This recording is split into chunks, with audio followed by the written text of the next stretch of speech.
the home of the Greater London Authority. Please stand by.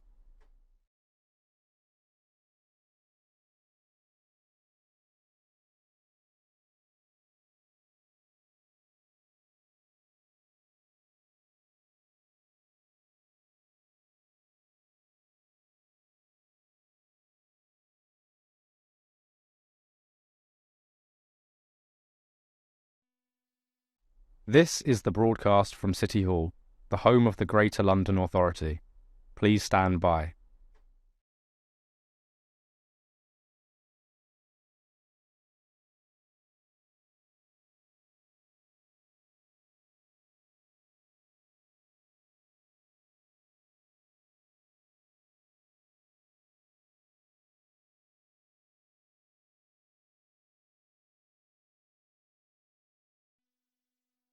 This is the broadcast from City Hall, the home of the Greater London Authority. Please stand by.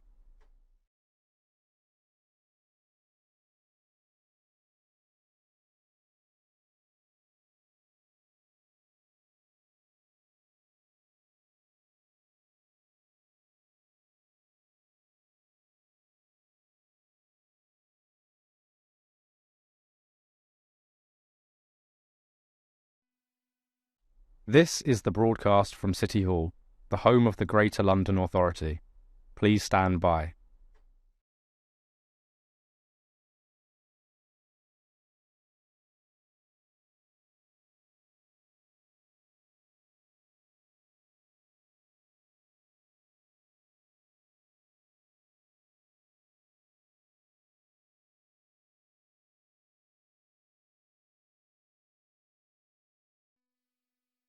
This is the broadcast from City Hall, the home of the Greater London Authority.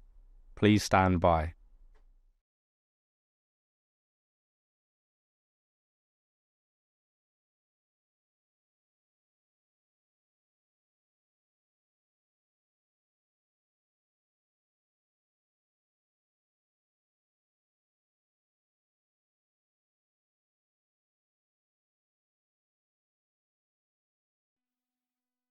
This is the broadcast from City Hall, the home of the Greater London Authority. Please stand by.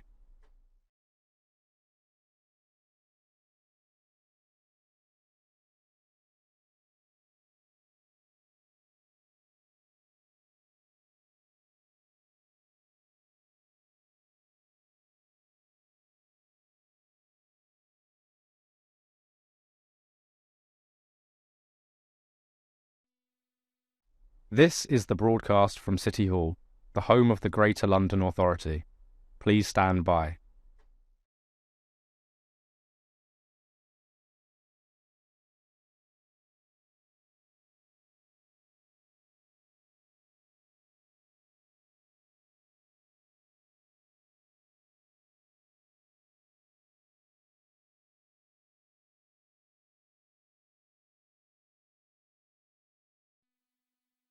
This is the broadcast from City Hall, the home of the Greater London Authority.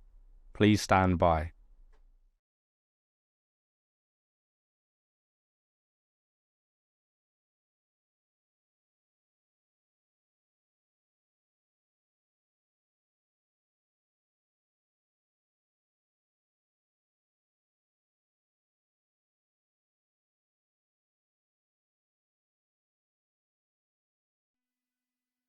This is the broadcast from City Hall, the home of the Greater London Authority. Please stand by.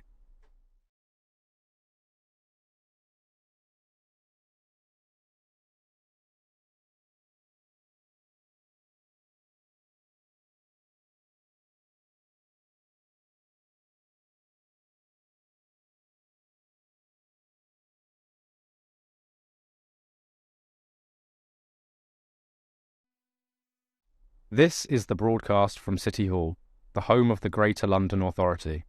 Please stand by.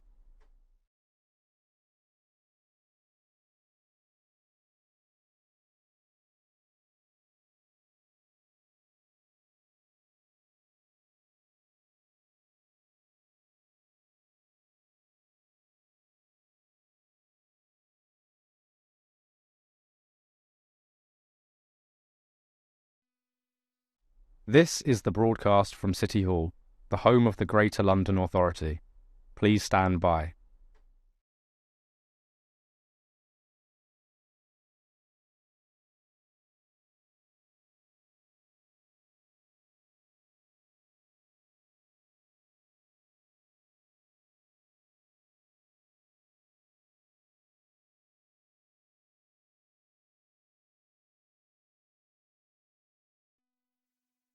This is the broadcast from City Hall, the home of the Greater London Authority. Please stand by.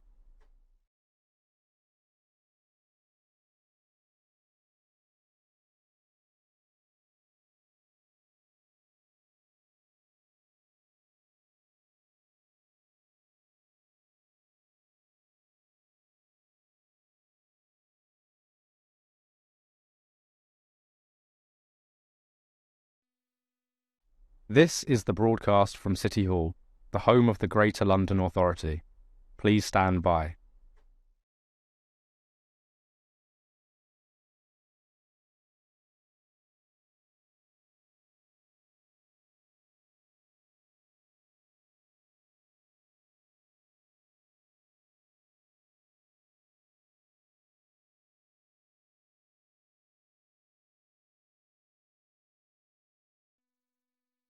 This is the broadcast from City Hall, the home of the Greater London Authority. Please stand by.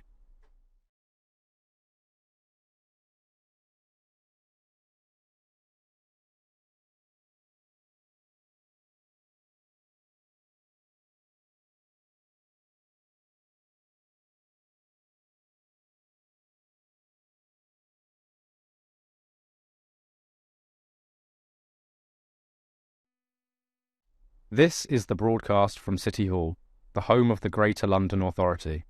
Please stand by.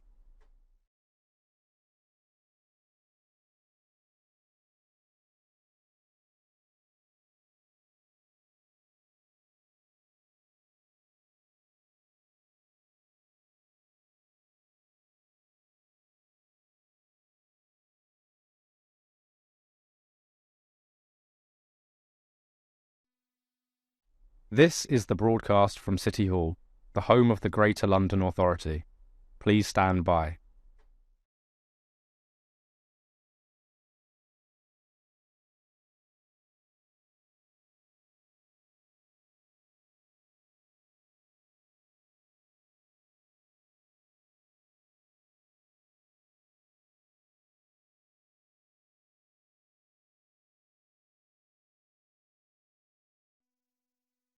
This is the broadcast from City Hall, the home of the Greater London Authority. Please stand by.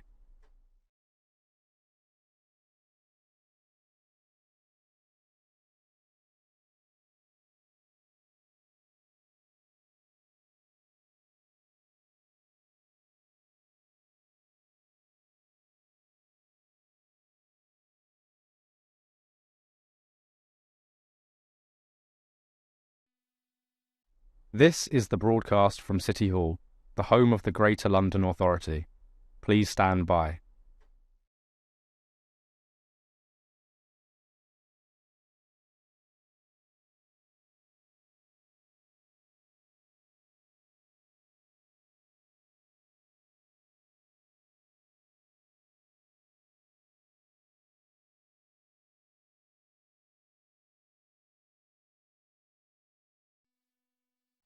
This is the broadcast from City Hall, the home of the Greater London Authority.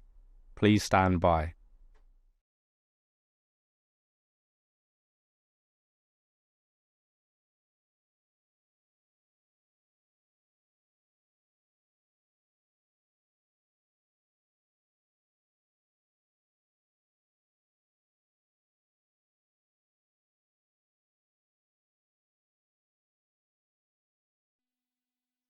This is the broadcast from City Hall, the home of the Greater London Authority.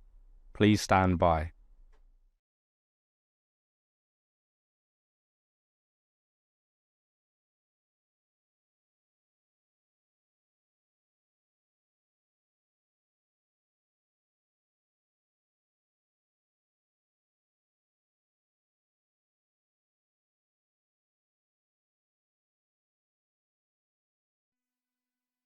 This is the broadcast from City Hall, the home of the Greater London Authority. Please stand by.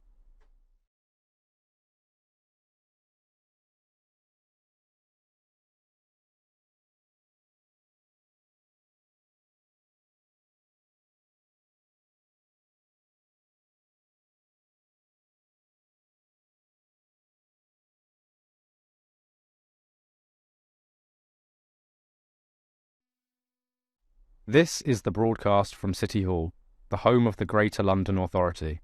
Please stand by.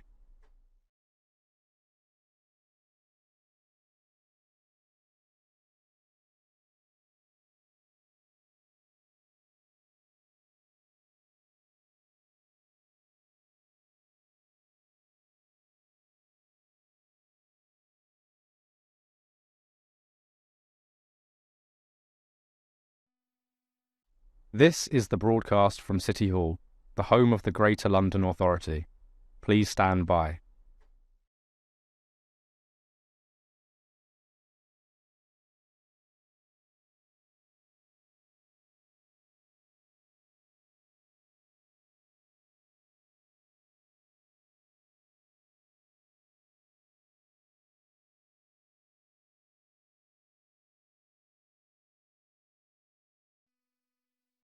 This is the broadcast from City Hall, the home of the Greater London Authority. Please stand by.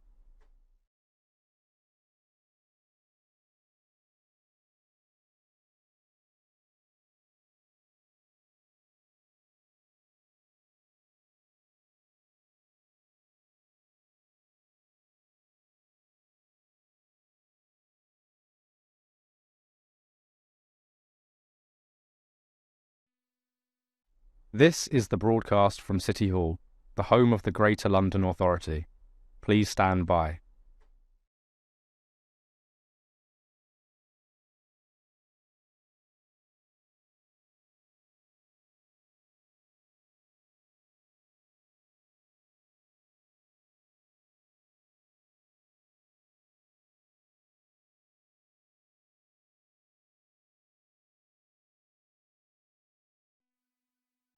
This is the broadcast from City Hall, the home of the Greater London Authority. Please stand by.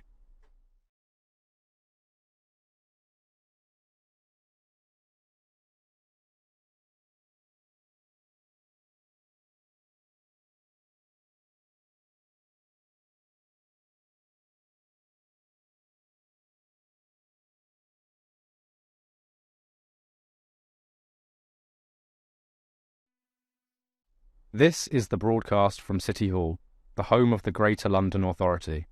Please stand by.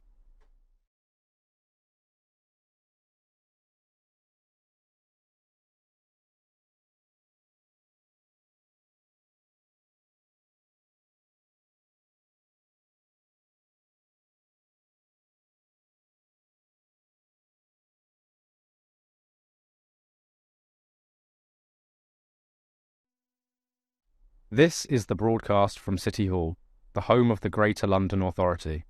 Please stand by.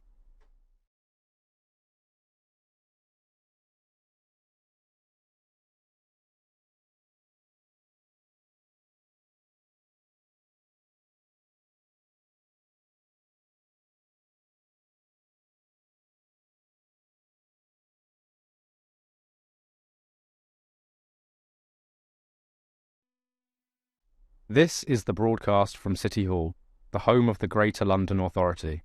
Please stand by.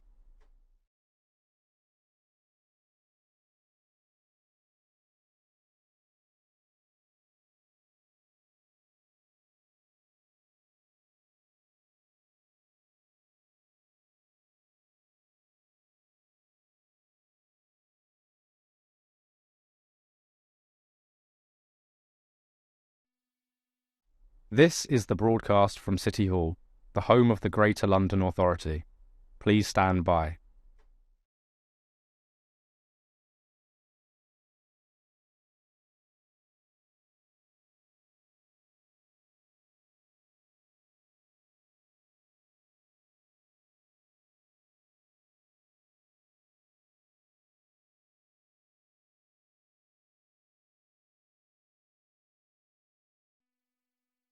This is the broadcast from City Hall, the home of the Greater London Authority.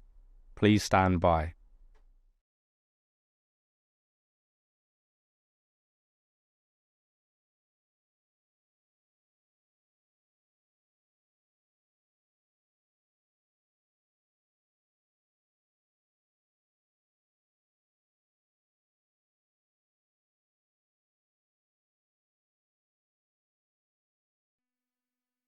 This is the broadcast from City Hall, the home of the Greater London Authority. Please stand by.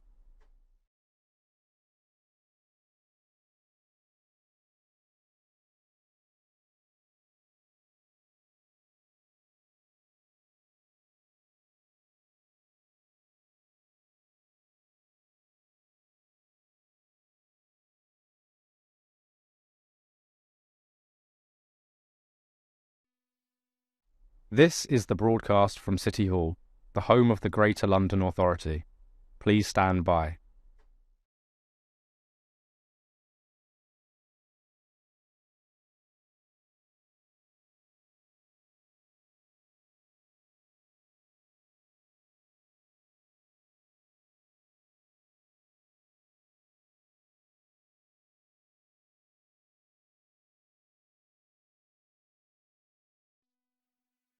This is the broadcast from City Hall, the home of the Greater London Authority.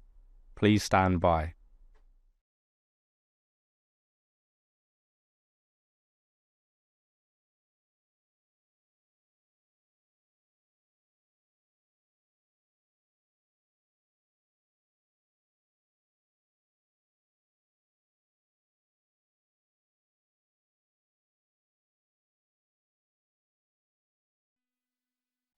This is the broadcast from City Hall, the home of the Greater London Authority.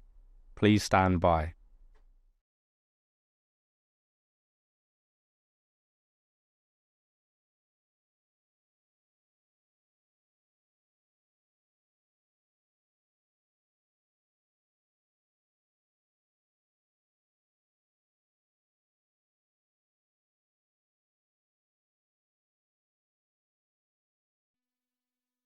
This is the broadcast from City Hall, the home of the Greater London Authority.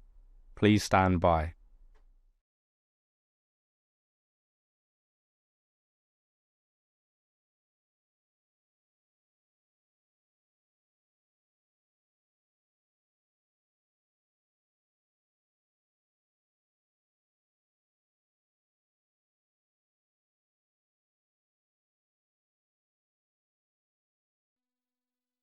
This is the broadcast from City Hall, the home of the Greater London Authority. Please stand by.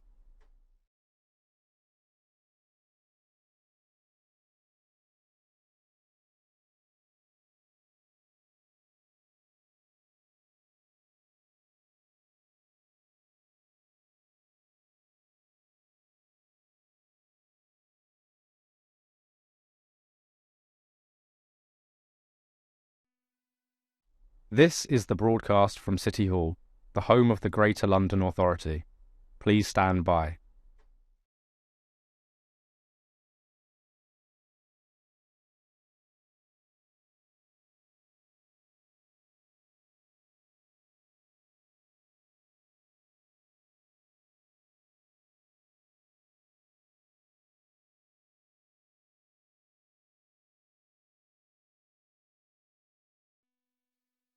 This is the broadcast from City Hall, the home of the Greater London Authority. Please stand by.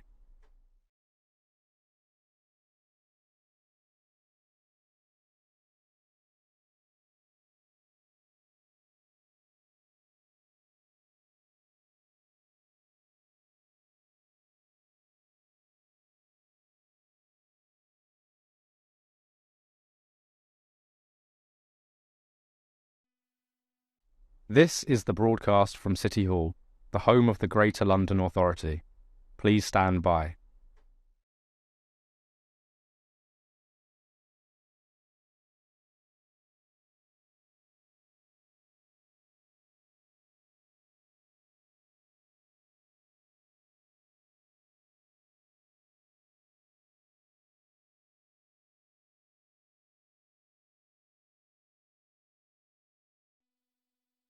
This is the broadcast from City Hall, the home of the Greater London Authority.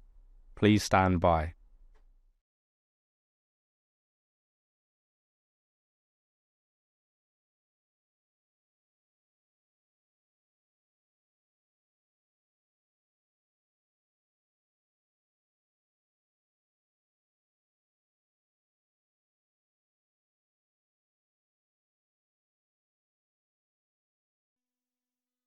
This is the broadcast from City Hall, the home of the Greater London Authority. Please stand by.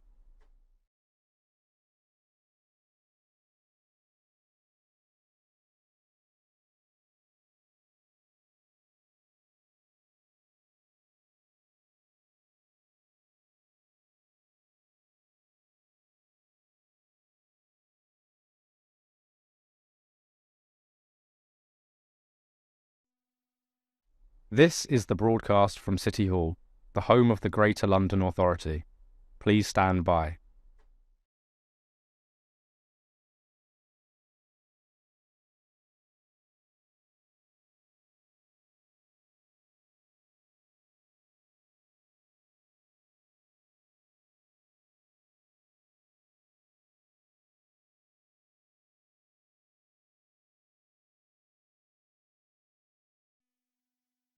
This is the broadcast from City Hall, the home of the Greater London Authority. Please stand by.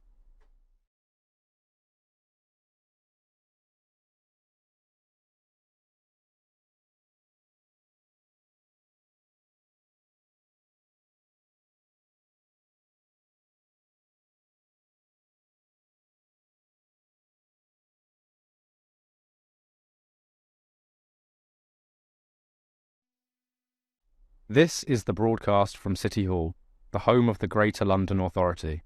Please stand by.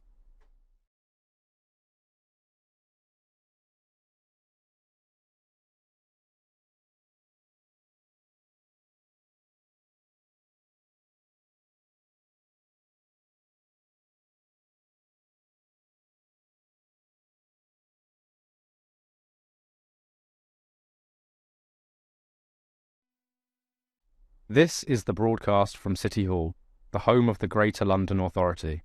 Please stand by.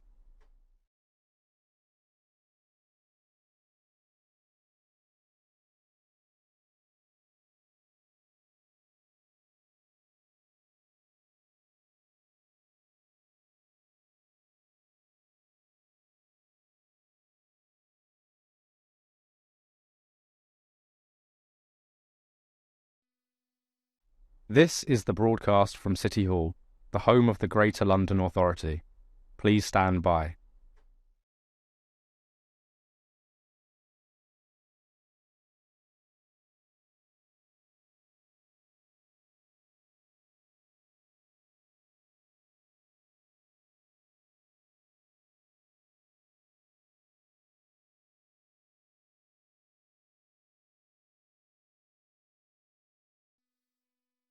This is the broadcast from City Hall, the home of the Greater London Authority. Please stand by.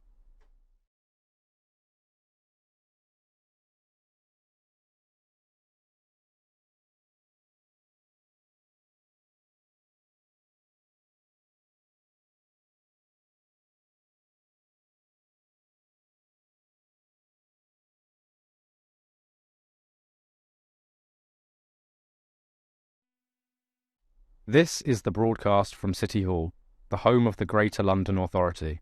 Please stand by.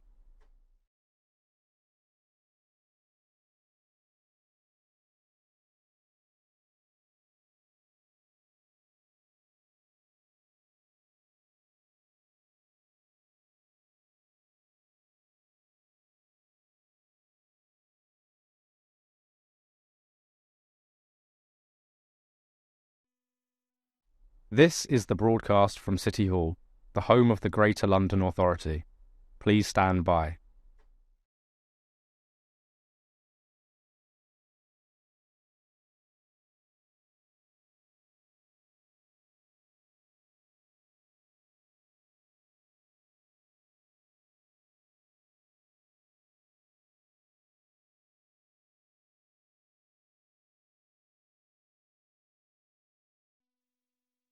This is the broadcast from City Hall, the home of the Greater London Authority. Please stand by.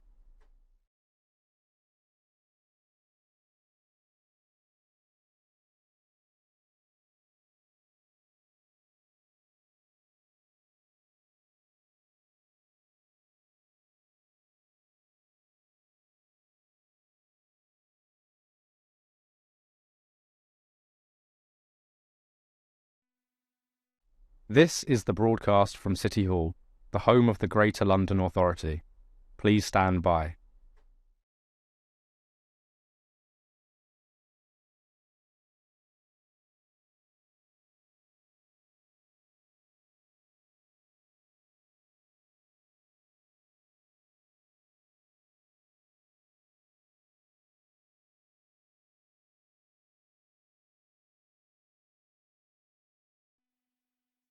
This is the broadcast from City Hall, the home of the Greater London Authority.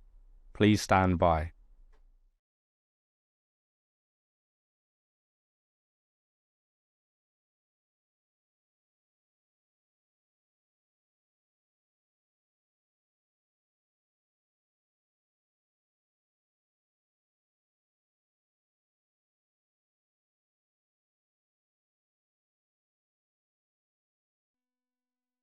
This is the broadcast from City Hall, the home of the Greater London Authority. Please stand by.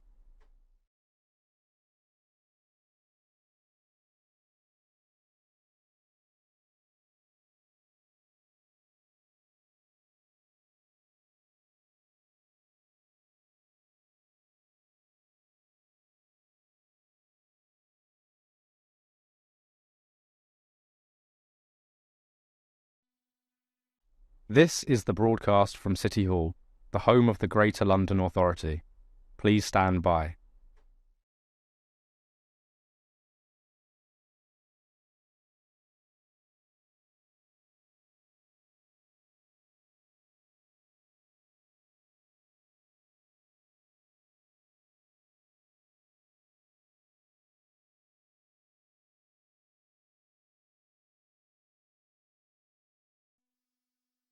This is the broadcast from City Hall, the home of the Greater London Authority. Please stand by.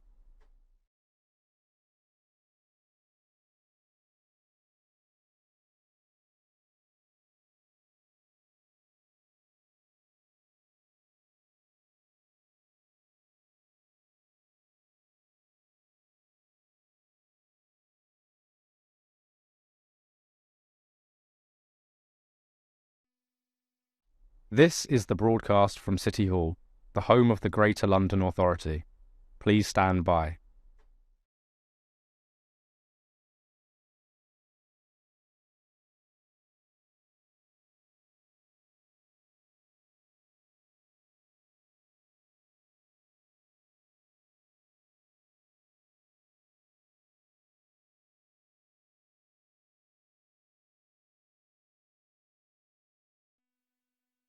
This is the broadcast from City Hall, the home of the Greater London Authority. Please stand by.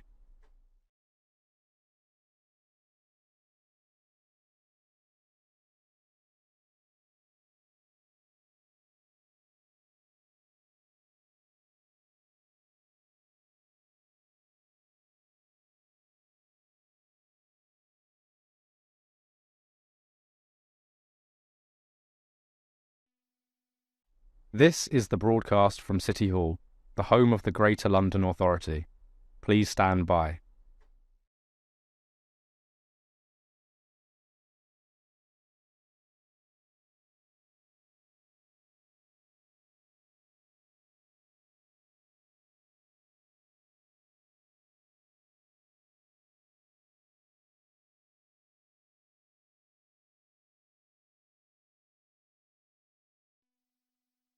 This is the broadcast from City Hall, the home of the Greater London Authority.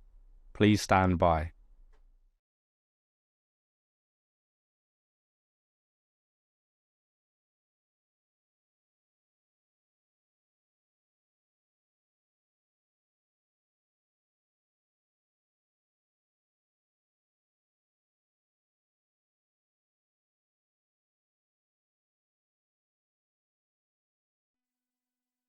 This is the broadcast from City Hall, the home of the Greater London Authority. Please stand by.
To this session of MQT.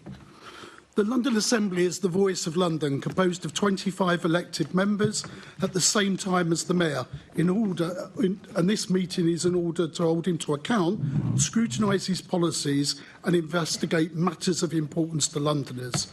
Can I welcome members and officers of the public that are here in the gallery and those watching on the webcast. This is Mayor's Question Time meeting of the Assembly, which means that all members are invited to attend and ask questions of the Mayor. In case of an emergency and any need to exit the building, guests seated in the public gallery should follow the security staff and Assembly members should follow the meeting clerk. Members are reminded that any electronic devices should not be placed in front of the microphones, which must be turned on to speak and turned off once finished. Can I now ask the clerk to confirm any apologies for absence? Thank you, Chair. We have apologies for absence today from Assembly Member Garrett, and we have Assembly Member Moema attending online. Now, before we begin our proceedings for today, let's just take a moment to reflect. 2 years after the horrific Hamas attack and the consequences of the ongoing situation for the people of Gaza, and alongside the significant events that took place in our country, the events of the Manchester Synagogue. I know you will all join with me in condemning such incidents which seek to divide us and our communities. Now, I also think it's important to note that the BBC Panorama programme, which exposed racism and misogyny at Charing Cross Police Station, that we need to come together. There is no space for such behaviour within our police service here in London. I know we'll be asking the Mayor some questions today, and the Assembly Police and Crime Committee will be asking hard questions when the Metropolitan Police Service comes before it next week. So, since we last met for Mayor's Question Time in September, the GLA Oversight Committee published and launched its report on London's place in government's devolution reforms at the Houses of Parliament. The Fire Committee asked experts about the effects of contaminants on firefighters' health and well-being and what more could be done to mitigate them. The Police and Crime Committee held a question and answer session with the Deputy Mayor for Policing and Crime, looking at the new Met for London Phase 2 project, as well as the Notting Hill Carnival policing. The committee also responded to the Met's new Met for London Phase 2 consultation, as well as publishing its statement on the BBC Panorama programme. Now, the Environment Committee examined the effectiveness of the GLA's current climate finance initiatives. It's also published a report looking into the Mayor's plan to make rivers in London clean, healthy and swimmable in the next 10 years, and its report exploring the funding challenges for our London parks. The London Assembly joined the Mayor at People's Question Time in Hammersmith and Fulham, answering questions from Londoners on plans and priorities for London. The Budget Performance Committee met to assess the current progress and plans for the delivery of the Mayor's 2024 manifesto commitments, and the Economy, Culture and Skills Committee visited the Dusty Knuckle Bakery to hear more from former prison leavers and partners about the work being done to reintegrate prison leavers into employment. The Transport Committee published letters to the Government and TfL calling for a range of measures aimed at improving taxi and private hire drivers' financial security, working conditions and the safety of drivers and passengers. The Transport Committee also wrote to the TfL Commissioner about delays in processing taxi and private hire licences and spoke to experts of what can be done to increase the number of trips taken by walking in the capital.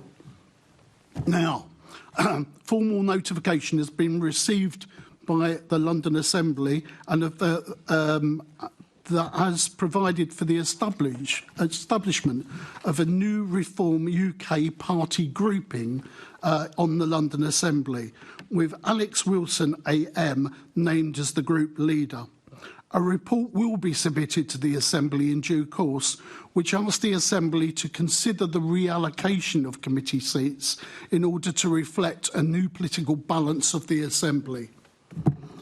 And finally, and I believe the group has arrived, can I welcome to our meeting to observe our proceedings the student journalist and journalist apprentices from the PA Media Academy. Thank you very much. You're welcome.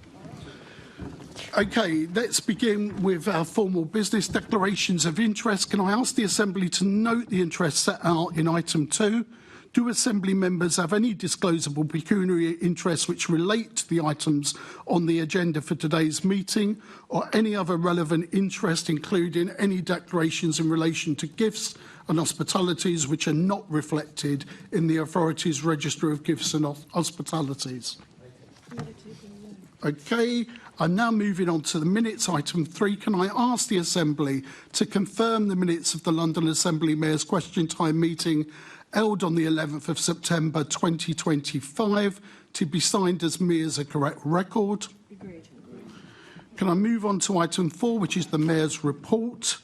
Can I ask the Assembly formally to receive the Mayor's report covering the period from the 29th of August to the 25th of September 2025? The Mayor will now provide an oral update of up to 5 minutes in length on matters occurring since the publication of his report. Welcome, Mr. Mayor. Good morning. I've been asked for 3 urgent oral updates, and given the topics cover some of the issues I was planning to raise in my opening statement, I'll go straight to the answers. The first one's on Charing Cross Police Station from Assemblymember Roberts. I'm appalled, sickened and angry at the behaviour exposed by the BBC of serious police misconduct and criminality at Charing Cross Police Station.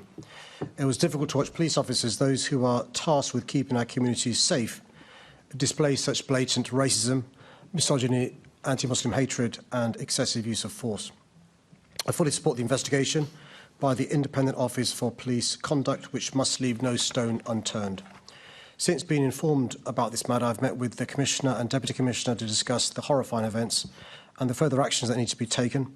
I've also met with the IRPC and been in contact with the Home Secretary. I'm quite clear there must be zero tolerance of this kind of behaviour, a transformation in Met culture, and no hiding place for officers who abuse their position of trust. The second question is in relation to the pro-Palestinian protests from Assemblymember Hall. What happened in a synagogue in Manchester last week, in fact 7 days today, was a heinous terrorist attack on the holiest day of the Jewish calendar. It's heartbreaking that many Jewish Londoners will be feeling even more afraid and worried about their safety.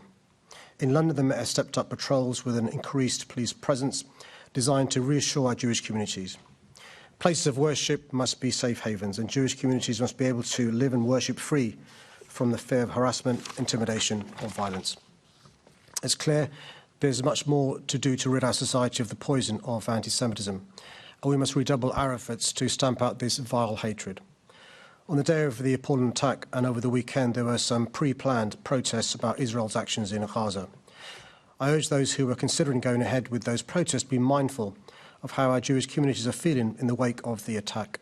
Protest is a cornerstone of our democracy, but we also have a responsibility to be cognizant of how our words and actions can make others in our city feel.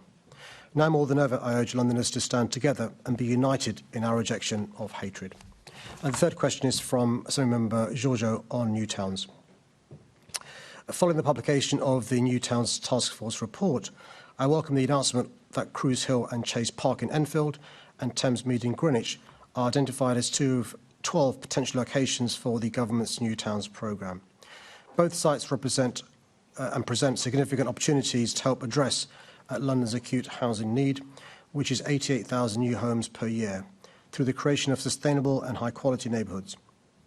Transport investment and devolution at each site will be critical to unlock the housing numbers associated with New Town designation, 21,000 homes in Enfield and at least 15,000 homes in Greenwich. Significant further detail is required before any final decision is made. I look forward to supporting the ambitions of this government to address London's acute housing need and to working with the local boroughs to ensure that the proposed new towns create fantastic communities where Londoners can live healthy, fulfilling lives. Ask Assembly Member Roberts to begin. Thank you, Chair, and good morning, Mr. Mayor, and belated happy birthday for yesterday. You have accepted the description of the Metropolitan Police as institutionally racist, misogynistic and homophobic. However, the Metropolitan Police Commissioner does not accept that definition. Which of you is right? I think I am, based upon the evidence over successive decades, based upon the work of Dame Louise Casey recently, Sir William Macpherson more than 20 years ago. You're seeing cultural practices, systems and processes that, in my view, demonstrate institutionalised discrimination based on people's colour of skin, based upon their sexuality, based upon their gender. This is not a few rotten apples. This is not a few wrong uns. This is an institution that is worthy of change, but also needs to change. Thank you. Quite rightly, the IOPC is looking into the individual cases raised within the Panorama documentary. But once their investigation has concluded, do you think it will be appropriate for there to be a further inquiry into the Metropolitan Police? So we probably shouldn't talk about the no, quite. For obvious reasons. But in any event, A.M. Roberts will remember that one of the recommendations from Dame Louise Casey was to have a check in 2-3 years' time about how the recommendations have been implemented. I'll be announcing in due course what form that will take. Okay, thank you. Thank you, Chair. Can I bring in Assembly Member Boff?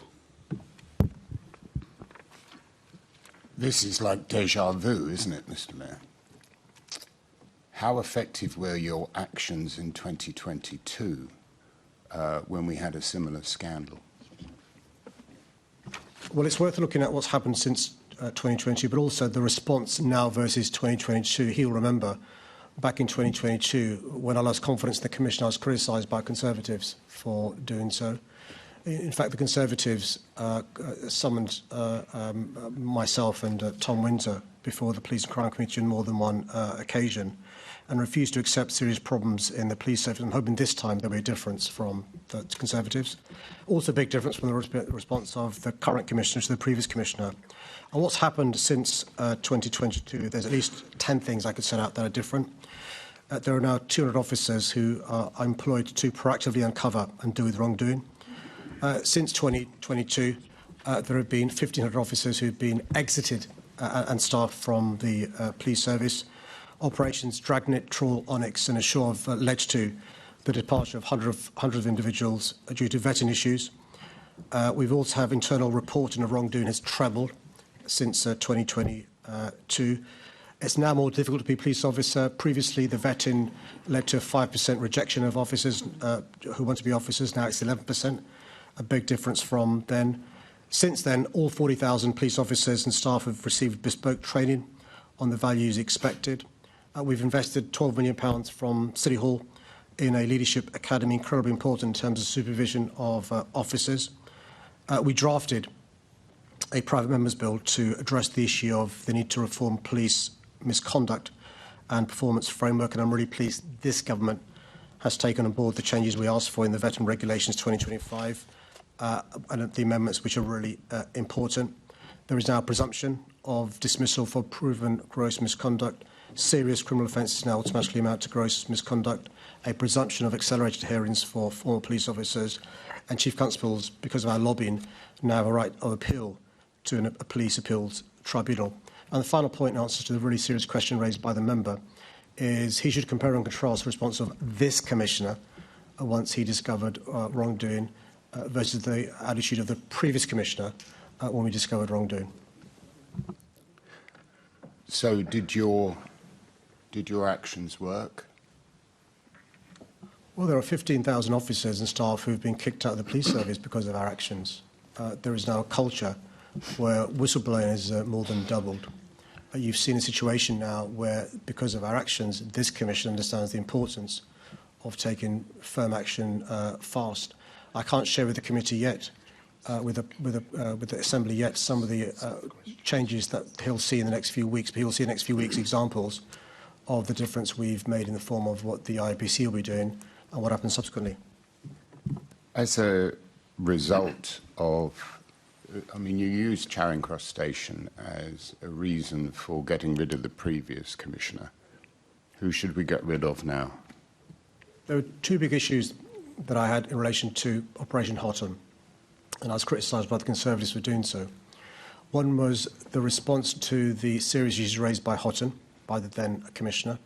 The Tories were happy with her response, I wasn't. And secondly, a lack of plan to win back trust and confidence from the former Commissioner. The Tories were happy with her lack of a plan. I wasn't. I lost confidence in the former Commissioner. The Tories were unhappy with that. She decided to resign, and I support that. You seem to be fighting a party political battle here. This is not about party politics. It's about the protection of Londoners. It's really important to make this point. Had it been for the Conservatives, the former Commissioner will still be in her job, and things would have got worse, not better. It is really important to explain to Londoners the difference that's been made because of leadership from the current Commissioner and his new team and from City Hall. And I won't resile from ensuring Londoners get the police service we deserve rather than one that is institutionally racist, sexist and homophobic. Who knows within the police service that things have changed? Well, the 1,500 former police officers and staff will be Exhibit A, that things have changed. The 200 additional officers in the Professional Standards Directorate are Exhibit B, that things have changed. The speeding up of disciplinary hearings is Exhibit C. The fact that we now have officers trained in leadership and supervision is Exhibit E. The fact that you've got a situation now where every police officer and staff knows what is expected of them as Met Police officers is different to what it was before. The fact that we have a situation where officers are coming forward reporting other officers is also incredibly important. It's now more difficult to join the police service than it was before. It's far too easy to be a police officer in the past and far too difficult to get rid of a police officer in the past. Well, that's changed. You say that, Mr Mayor, and you only had to view the Panorama programme to realise that many of those officers didn't know that the Met had changed. They did not know the Met had changed. And actually, you go on about internal reporting, and it took somebody from another police force to report the appalling behaviour of somebody at Charing Cross. So are you sure police officers know that the Met has changed? Because those police officers didn't. Well, I think what the BBC programme exposed, and I commend the work of the investigative journalist, is because of the cultural issues that Gareth Roberts and I just discussed, officers are now doing things away from when they know they'll be seen. He will have also seen those officers who are unwilling to condone or take part in the behaviour that is unacceptable.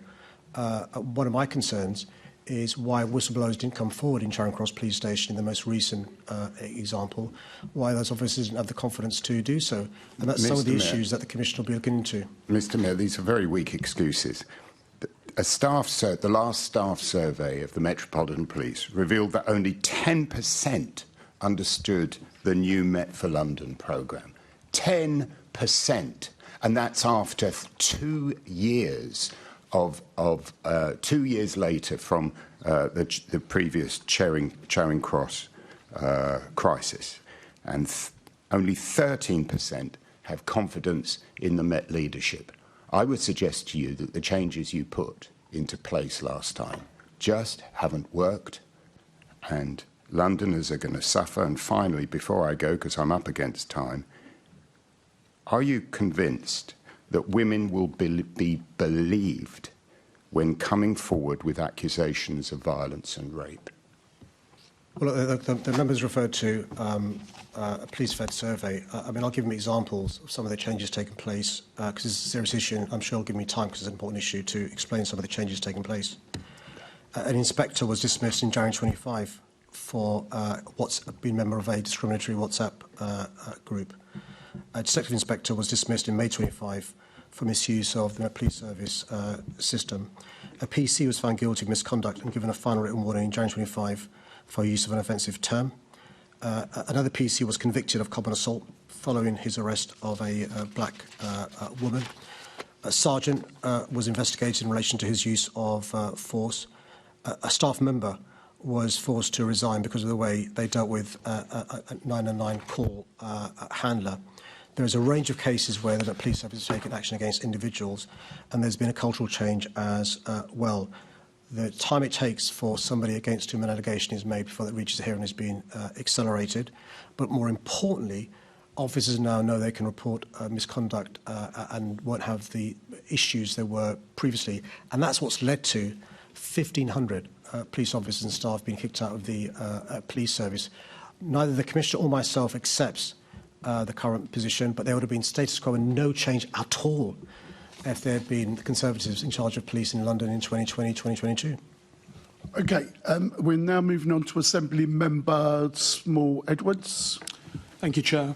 Good morning, Mr Mayor. The Panorama documentary took part at Charing Cross Station, a police station in my constituency, and it's shown a number of serving officers making racist, misogynistic and Islamophobic comments, and you'll be aware that this isn't the first time that there have been issues at that particular police station in terms of officers falling short of the values and standards that Londoners would expect. What assurances can you provide to my constituents, particularly those who are women and those who are of Islamic faith, that in any future dealings with the police, they're going to be treated fairly, equally and with respect? Well, I think we can't run away from the fact that Londoners have been let down. We entrust police officers with these huge amount of powers, and we expect them to exercise their discretion lawfully, but also in a way that doesn't discriminate against people based upon their gender, their ethnic origin, their religion, and definitely we don't expect police officers to use excessive force. Anybody who watched that programme can't have not had their confidence shaken. I was angry when I watched that programme. They've let down Londoners, they've let down the police service, they've let down the tens of thousands of police officers and staff who work incredibly hard to keep our city safe. It's worth reminding ourselves that, within moments of the awful terrorist attack in Manchester, police officers were there very, very quickly and took down the terrorists. An example of police officers running towards danger and saving other people as well. And I think one of the questions that I put to the Commissioner when I first discovered the BBC investigation was, how could this have happened at the same police station? And it took the BBC to expose this, as opposed to a whistleblower. And those are some of the things that the Met Police will need to consider in terms of accelerating the changes we need to see. Any woman who's a victim of a serious offence will now be thinking, when she sees that programme, will she have a situation where a police officer behaves the way that sergeant behaved in relation to denigrating and trivialising what are serious concerns raised by a victim? Thank you, Mr Mayor. Thank you, Chair. Assembly Member Ahmed. Thank you, Chair. Good morning, Mr Mayor. Thank you very much for explaining the forward plan and everything that has happened with regard to since the Casey report and the actions that have been taken. You, like me, will share the gut-wrenching disgust that Londoners had over what we saw 10 days ago on the Panorama programme. Next week, the Police and Crime Committee is meeting. That is, of course, the elected committee that has oversight of police and crime in London. Mr Mayor, do you agree with me that the Commissioner should attend that meeting to actually explain to Londoners what is going to happen regarding Charing Cross and other cultural issues, and take the opportunity to reassure Londoners? Look, I'm not sure what the Commissioner's diary is, but I think the Met Police Service should be at the committee to explain some of the concerns you've raised and to respond to the concerns that you've raised. I know the Commissioner has been meeting leaders across London to discuss the issues raised by the Panorama programme. I'm not sure about the date next week, but I can take back the comments she's made. Thank you very much, Mr Mayor. Okay, let's move on to Assembly Member Hall. Okay, thank you. Morning, Mr Mayor. I'm discussing the protests. So on the holiest day in the Jewish calendar and on the day of the horrific terror attack in Manchester, pro-Palestinian protesters gathered along Whitehall and the Cenotaph to chant offensive slogans and clap to them, play loud music and wave offensive signs. Protesters gathered at Liverpool Street Station, screaming chants at passing commuters. Protesters could be heard chanting "from the river to the sea" and describing Israel as a terror state. So on the day of the Manchester terror attack, was that behaviour appropriate? No, I don't think it was. I think it's more to distinguish between what's lawful and what's considerate, mindful and sensitive. And it's worth just spending time talking to Jewish people. There is one state that has a Jewish majority, and many people have an affinity to that who are of the Jewish faith. And on the day when a place of worship, on the Day of Atonement, has been attacked by a terrorist, you can understand, I hope, why Jewish people are feeling frightened. And let's not go to what the law is. I think you use the word appropriate. That's a good word. I don't think it's appropriate because people are feeling scared and frightened more so than they have, in the recent past. Okay, so do you think that the behaviour of the protesters in Whitehall and at Liverpool Street is anti-Semitic? Well, I can't. You're asking a general question about individuals' behaviour. I think it's insensitive, and I think it's. No. Is it anti-Semitic? No, I don't think marching's anti-Semitic. So you don't think screaming "from the river to the sea" and calling it a terror state is anti-Semitic? Okay. So the members now extended a question from "is the march anti-Semitic" to now specific phrases of anti-Semitic. Well, the phrase is constantly being used during these hate marches. This is why I'm asking the question. Do you think to scream "from the river to the sea," which they're doing during these hate marches, is appropriate? Do you think it is anti-Semitic? Okay, I don't think it's anti-Semitic, and I think it's all about context. And we had the same conversation, by the way, Chair, a month ago when the member was arguing that the far right should be allowed to march, and we were having this conversation about Article 10 and freedom of expression. Now, I already said I think it's inappropriate and insensitive on the day of a terrorist attack to have these sorts of marches. Some slogans can be anti-Semitic, but it's all about context. And in certain contexts, yes, those slogans are anti-Semitic. In other contexts, they're not. Well, we will differ on that view. All we ever hear is "from the river to the sea," and we all know what that means, and that is anti-Semitic. You released a statement the day after the protests, and at no point did you criticise the appalling behaviour we saw. You were unequivocal when you were talking about one particular protest last month, claiming that that was far right. Well, so why don't you describe these protests as clearly? Because they're not only plainly wrong, they are anti-Semitic. Look, the difference, I would say, respectfully, between the member and myself is I'm consistent. So the member argues for the right or the far right to protest, but criticises pro-Palestinians. They're not far right. They wave flags like this That does not make me far right. That makes me very patriotic, actually. So you immediately come down on those, and yet we have had these anti-Semitic comments constantly from these hate marches, and you don't comment on that at all. Last month you said politicians have refused to condemn the rising tide of hatred in this country. So you should be happy to condemn the behaviour we saw at these pro-Palestinian protests. Well, again, we're going to disagree here because I think Stephen Jackson Lennon is a racist. He's a violent racist, and when he organises a march, it's a far-right march. Isn't it interesting? That is racist. To call people, to say that from the river to the sea isn't, of course, no, because perhaps that's coming from a side that should be allowed to say that. To say terror state, perhaps that's allowed as well. It's amazing, isn't it? And yet merely flying a flag, immediately it's far right. I mean, do you actually understand why the Jewish community feels unable to do, as you say, live, work and worship freely without fear of harassment, discrimination, intimidation or violence when they see the duplicity of your remarks when discussing protests on different sides? Do you not understand why they're so concerned about this? I've never mentioned flags. I know she's obsessed by flags. I've never mentioned flags. I'm quite clear in relation to what rights were allowed in terms of freedom of expression, freedom of speech, the right to protest, the cornerstone of our democracy. Even when you disagree with what people are protesting about, I will fight to the death the right to protest and the right to march and so forth. Even the right of Stephen Jackson Lennon, a racist, to march. He's allowed to do so. Mr. Mayor, look, you are the mayor of this wonderful city. Does it not worry you that there is one community that has to lock its children in schools for their safety? There is one community that can't come into London because of their listening to chants like "From the River to the Sea," where they're looking at Palestinian flags and hostility towards them. Do you not see that in London, to have one community that is so badly disadvantaged by what is going on with these anti-Semitic chants, that you, as mayor of this great city, should do something about that?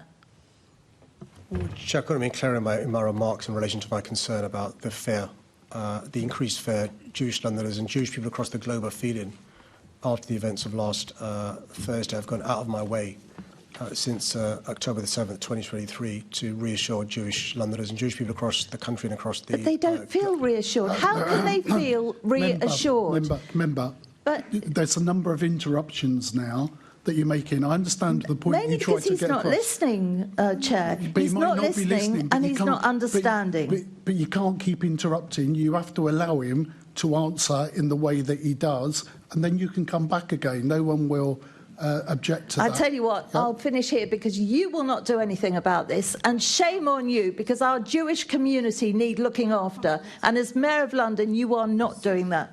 My time is up, Chairman. Thank you. Chair, we've got 3 hours here. I'm not sure why the time's not up because the Mayor's going to respond. Yeah, on the one hand, the member claims it's an important issue, then she doesn't want to talk about it. And I appreciate that these are important issues. That's why I want to respond. Londoners expect the Mayor to respond to the very serious charge made by the member of the Conservative Party, the current leader of the Conservative Party. I'm really concerned about the heightened fear there is amongst Jewish people in London and across the country. One of the first things I did after the terror attack in Manchester was speak to the police service to make sure there was increased visible policing in and around the Jewish community for obvious reasons. I'm well aware there are places of worship that demand security for the only reason because they're synagogues. There are places of education that demand security for the only reason because there's Jewish children that go there. There are Jewish Londoners who are scared to leave their homes because of the fact of their faith. That's one of the reasons, for example, why, because of the lobbying of Anne Clark, we had the 310 bus taking people across London, and we're going to make sure we do what we can to keep Jewish people safe, and they feel safe. And that's one of the reasons why, in my opening comments, I made those remarks. Thank you. Right, now we're moving on to Assembly Member Wilson. Thank you, Chair, and good morning, Mr Mayor. And I'm sure you won't be surprised to hear me wanting to talk about this issue. Well, you know, it's an issue I've been very passionate about over the last year and a half since I've been elected, and indeed before that. So on Friday, the Home Secretary asked protesters to show some love and solidarity to those who've been murdered and not go ahead with protests at the weekend. The Met Police made a similar request on Thursday afternoon. asking them to consider pausing your activity and postponing it for another weekend. And in relation to events on Tuesday, the Prime Minister asked university students not to protest, saying it was un-British to have so little respect for others. First time I think I've ever agreed with the Prime Minister. And also, first time I've ever agreed with the Education Secretary, who asked I would urge them to pause, reflect, to remember our shared humanity. Now, you didn't make a similar request, did you, Mr Mayor? Well, I agree with the comments made by the Prime Minister, the Education Secretary and the Home Secretary about the sensitivity in this issue. Nobody's talking about what people's rights are. That's really important that we distinguish, and neither did any of those people. The rights people have, but it's about being sensitive and having empathy to how people are feeling. By the way, I'm regularly criticised for doing too much communication. I'm being criticised for doing not enough communication. But I've been quite clear in relation to, ever since I first became mayor, one of the first events I did was to attend Yom HaShoah to reassure Jewish people about this city being a beacon of people to be safe in. And it is really important we're sensitive to, yes, of course we've got rights, we're not breaking the law, but it's just been a bit hurtful, it's been a bit insensitive, it's inadvertently leading to people feeling scared. And that's why we should be sensitive to these issues. Absolutely, we should be sensitive, and that's why all those four Labour politicians who I've just quoted all respectfully asked those protesters to not protest on Saturday, to not protest on Tuesday, on the anniversary of that horrific massacre in Israel, 1,200 people killed and the hostages taken. But you asked people to be mindful. Now, I mean, on a scale of 1 to 10, how mindful do you think the chants like globalise the Intifada really are? I'm really happy to play semantics with the Reform Party all day long if we're going to compare and contrast words we use in terms of public discourse and debate. Look, I'm quite clear in relation to what happened last Thursday was a heinous terrorist attack. The only reason those people were attacked was because they were Jewish. The only people that place of worship was attacked was because it was a synagogue. We also know, park for a second, it's the most religious day in the Jewish calendar, Yom Kippur. Jewish people were fasting and, repenting, not having access to their phone.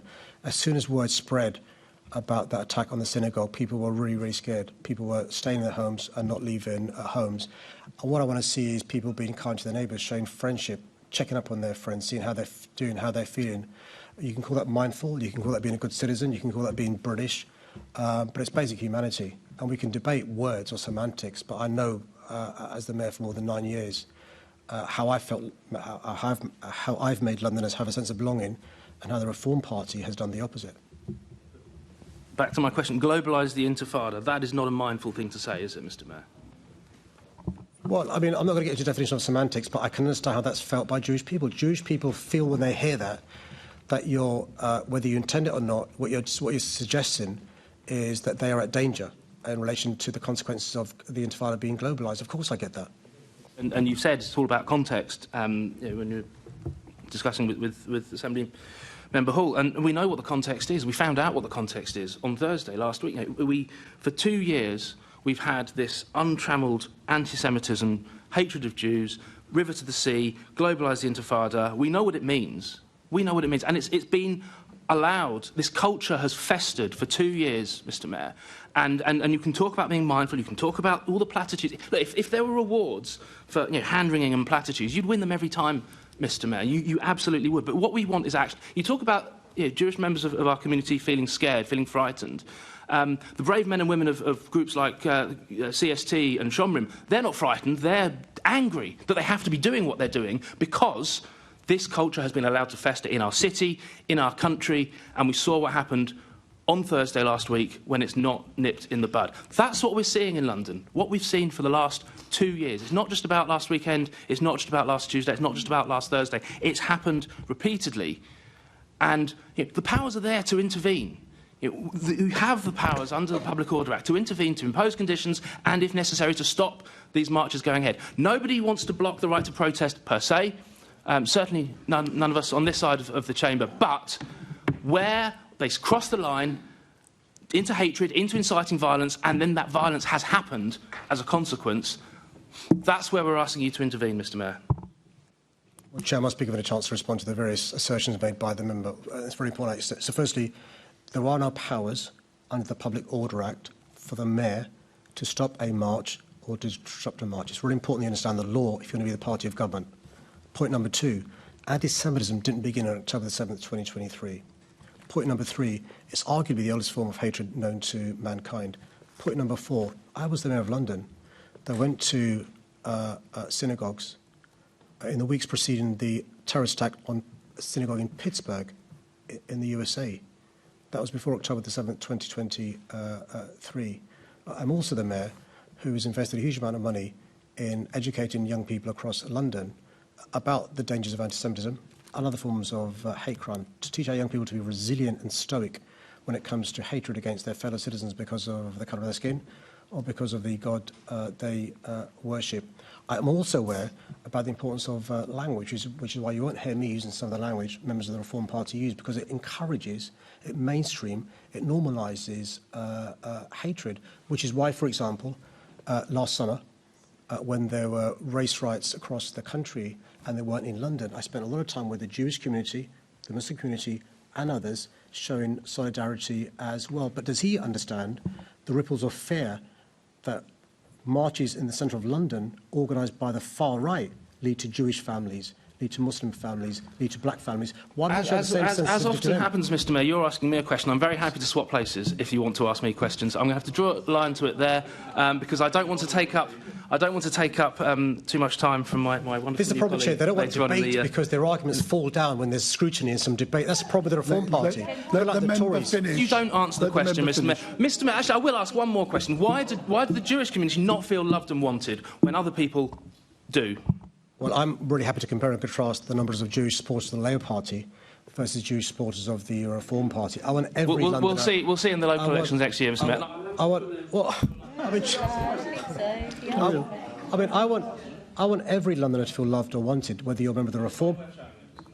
Well, I'm sorry you feel that way, but, you know, the Reform Party did sound at the last mayoral election, and you were the sole Reform candidate. You've got another person now who didn't get there by winning an election as a Reform member. Let's be quite clear. And so... OK, right.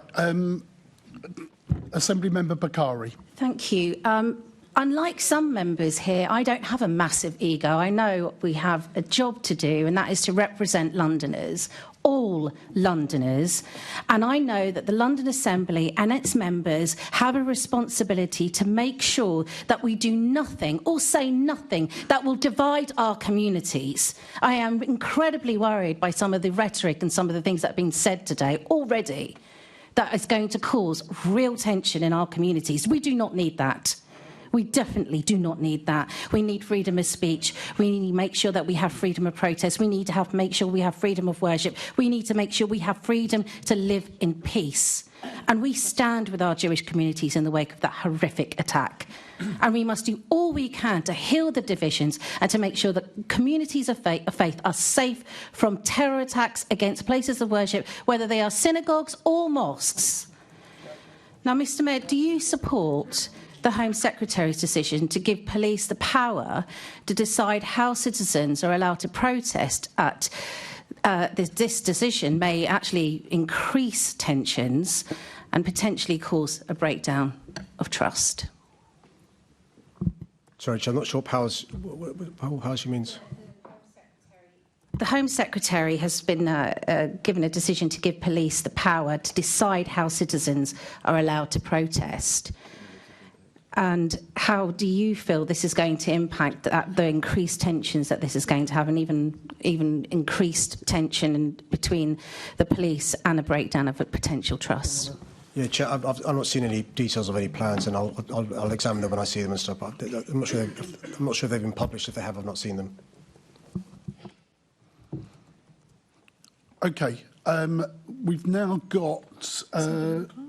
Sorry, Assembly Member Clark, thank you. Yeah, thank you for that. I just want to take a step back because I think what's always been apparent to me as somebody who represents the largest Jewish population in the country is the time you've spent with the Jewish community, whether that's before terrorist attacks of October the 7th or after.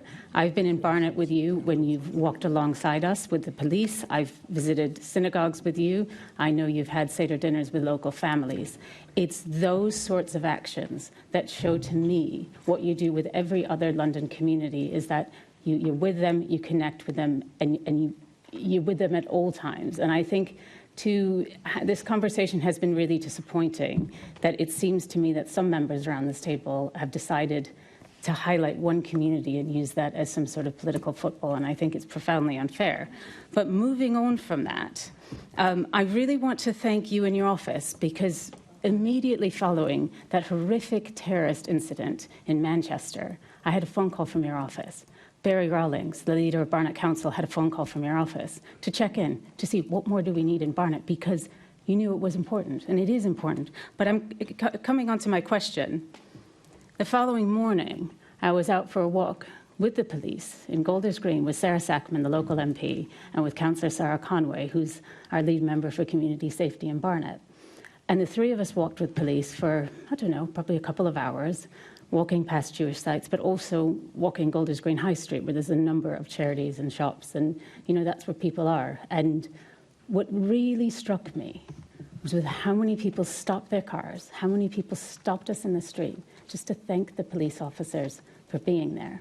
And the following evening, I joined a local shul for Shabbat prayers. And the same thing happened. It was person after person just stopping, thanking the police for being there. And so I wonder if you would join me in thanking the police for stepping up immediately. A lot of them cancelled annual leave. They changed their working patterns. The police changed where they were going to be in those days following that terrorist attack, because they knew that those people, the Jewish community, would be feeling unsafe, and that there was also possibly a threat to them. But that's what they did. They stepped up, they stepped out, and they were there. And it really struck me just how many people stopped to thank them. Well, thanks for your comments. I spent a lot of time this week with the leader of Barnet Council, in fact yesterday, because she'll be aware that the biggest Jewish community between Tel Aviv and New York is in Barnet. A huge community. For obvious reasons, there's a heightened sense of fear. And by the way, I'm not divulging confidences. After every terror attack, there's a fear of a copycat terror attack, which is why increased field policing is so important. And also, by the way, she'll know, because of the history Jewish people have, they know the need for additional security because they can't rely upon the state. History tells them that. And that's one of the reasons why the Community Security Trust was set up, and they do a brilliant job. She will also know from work in Barnet, the CST has given advice to Muslim communities, synagogues given advice to mosques, how they can help each other to keep other places of worship safe as well. And she will also be aware that in her wonderful community of Barnet, you had Muslim representatives also going to show a hand of friendship to Jewish communities because they understood the fear there was. Wouldn't it have been far better to talk about that rather than fueling division, as some members of the Assembly appeared to want to do? I'm also quite clear, though, about this. You know, the police may be imperfect, there may be institutional problems in the police service, but I see on a daily basis the difference they make to communities like hers, where people feel safer when they see a police officer. But the Commissioner himself was out and about. I think he went to shul as well. I think it's Hedgen, in relation to which God he worships, but that's another story. He was there to show solidarity, but also to show the importance of security to that community. Thank you for that. Okay, on this particular topic, is there any more Assembly members that need to come in? Okay, then I'm going to move to the final area of the oral update, call on Assembly Member Giorgio to ask the Mayor a question. Thank you, Mr. Chairman. Last but not least, as always with me, Mr. Mayor, firstly, can I thank you for your oral update? And I really don't want to get onto the politics of this. I know you and I disagree vehemently on the Newtown allocation, well, draft allocation for Cruise Hill and Vicarage Farm. And Mr. Mayor, the reason for my questions is because Enfield Labour Council has not been honest with the public and not revealed many of the details. And the first we had all heard of it was when the MHCLG announcement had come and I think it was your interview on ITV. So can I just start with, when were you made aware of Enfield's proposals for a new town at Cruise Hill and Vicarage Farm? I can't remember the date, but I can write to the member in relation to this. I met with the representatives from the independent task force. We can share the date. They visited some of the long lists in London. They then provided the list of 12. And I met with them in City Hall, and we can provide the date in relation to that. And they'd been on site visits, and I'm not sure the dates, but we can let you know. I'd be grateful for that. And the reason for my next following line of questioning is because lots of residents in Enfield are concerned this was not really done in an open and transparent manner. So my next question is, did the Labour leader of Enfield Council, Ergun Erbil, lobby you to support this in advance of your statements? We're lobbied all the time by people. I'm not specific. Can I write to them that? Because basically, there are lots of areas in London that were on the long list of places to be a town proposal, and I'm sure the council would have been involved in those. I'm speaking generally. No, thank you. I can't. The reason I ask is because there's been 2 recent pictures of you with Councillor Erbil, and there's nothing wrong with that. I'm sure you get along very well. There was one just before the announcement, and there was another one at Labour Party conference before the announcement. And I appreciate you have lots of conversations, and as this was a private one, I'm not asking you to reveal any state secrets. But was this discussed at Labour Party conference between you and members of the council at Enfield? I congratulated Councillor Erbil for the great news that his council was one of the winners. I mean, lots and lots of very unhappy council leaders across the country who weren't successful in getting their areas as part of the New Towns task force. I think his assiduous work must have paid off because he was a winner when lots of others were losers. Thank you for that response, Mr Mayor. Did Ferial Clark, the Labour MP for Enfield North, lobby you on this, or has she expressed any opinion since the announcement? Again, Chair, I wouldn't personally know about lobbying of the office and stuff, but I'm sure we can write to the member. My next question, I appreciate we're both obsessed with planning, so I don't really want to get into a long back and forth on this. But is it your intention for the new town at Cruise Hill and Vicarage Farm to be a full-blown MDC? I don't think any details have been worked out. My understanding is that there'll now be some consultation work taking place to assess the recommendations with a strategic environmental assessment. There'll then be a draft proposal from the government. I don't think the government set out whether it's a council-led scheme or a DC. I know they're trying to make it easier for DCs. So MHCLG have effectively said they are looking to do an MDC. Along those lines. So this is why I asked the question, because in your statements in your interview, once the announcement occurred, you effectively were looking to take control of the scheme. And I'm not quibbling about that. As I say, this isn't about the politics of it. This is just about the technical nature. Also, the council has alluded to the fact, and Councillor Erbil himself has said that he would like, or is implying that it will be, an MDC. So it would just be good to get some clarity before the announcement as to what your intentions are before we get a go-ahead.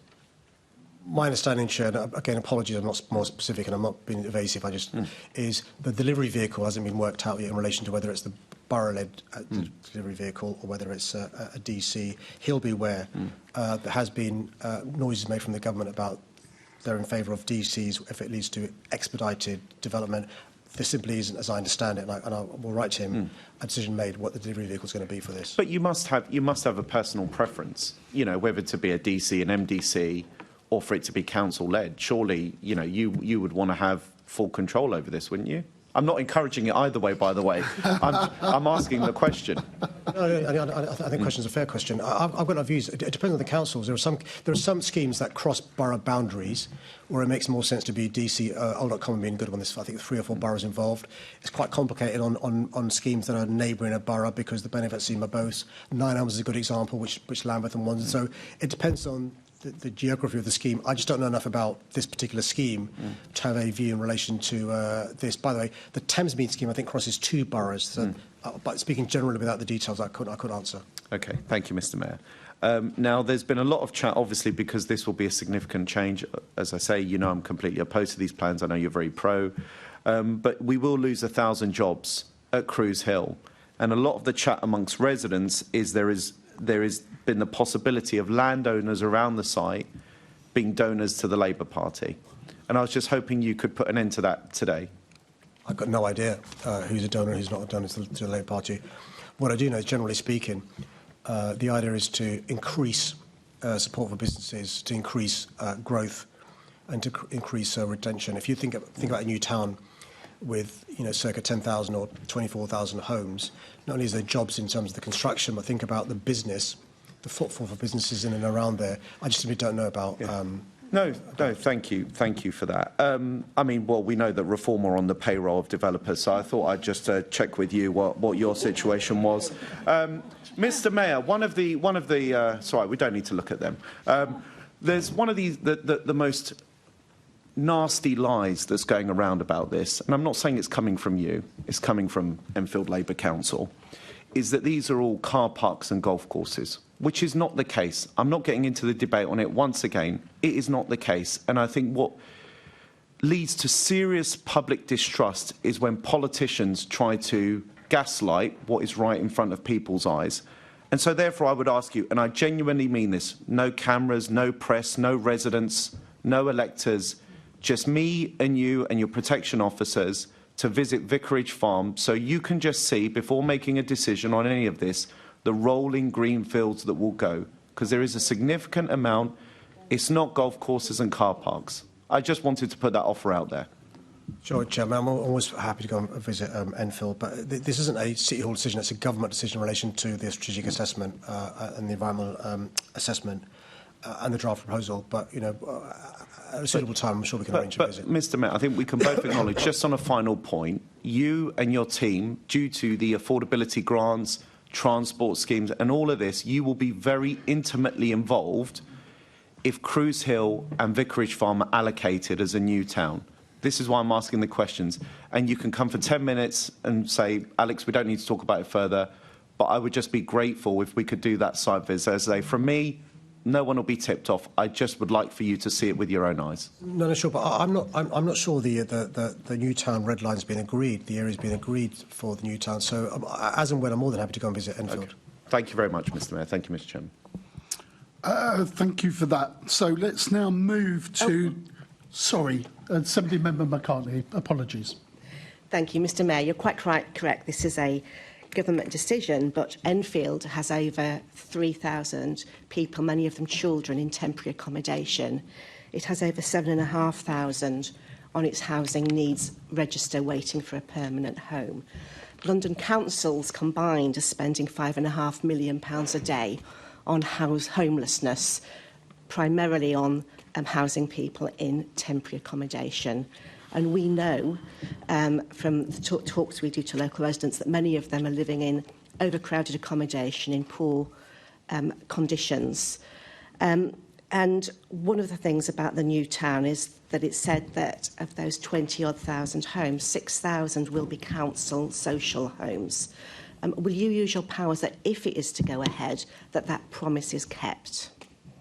It's really important we address the elephant in the room, which is we face a housing crisis in London. We need to build more homes in London. Now, I've got a brownfield first approach, but there isn't enough brownfield sites in London to meet the demand of new housing, which is why you've got chronic overcrowding, people in temporary accommodation, rough sleeping going through the roof, etc. So we've got to build new homes. Now, we've got to first go to brownfields, but then we have to, at some stage, go to greenbelt as well. Some of it's bad quality, some badly maintained, some inaccessible. But the key thing is we've got to make sure the homes we build are for local people who are in desperate need of housing. We don't want these luxury developments being built or people from overseas. I love people from overseas, generally speaking. Some of our best friends and family from overseas. But homes can't be built for them as investments. They've got to be built for local people. So we've got to make sure as a condition, a significant number are genuinely affordable. At least half of those should be council housing, and the other half other forms of affordability as well. I appreciate the cross-subsidy is required. We've got to make sure that we have genuinely affordable homes being built in these new towns. Otherwise, local people will say, what's in it for us? It's got to be first dibs for local people, in my view. Yeah. The other concern locally is that the transport needs are not met currently. The Great Northern Line, which we've had lots of debates about, that both of us want it to be devolved to TfL, currently has 2 trains per hour off-peak. It's not adequate for any development. The 456 bus stops half a mile from Cruise Hill because it can't turn around in the station. It has a PTEL score of less than 1. Now, I've lobbied the Secretary of State for Transport to devolve the line to Transport for London.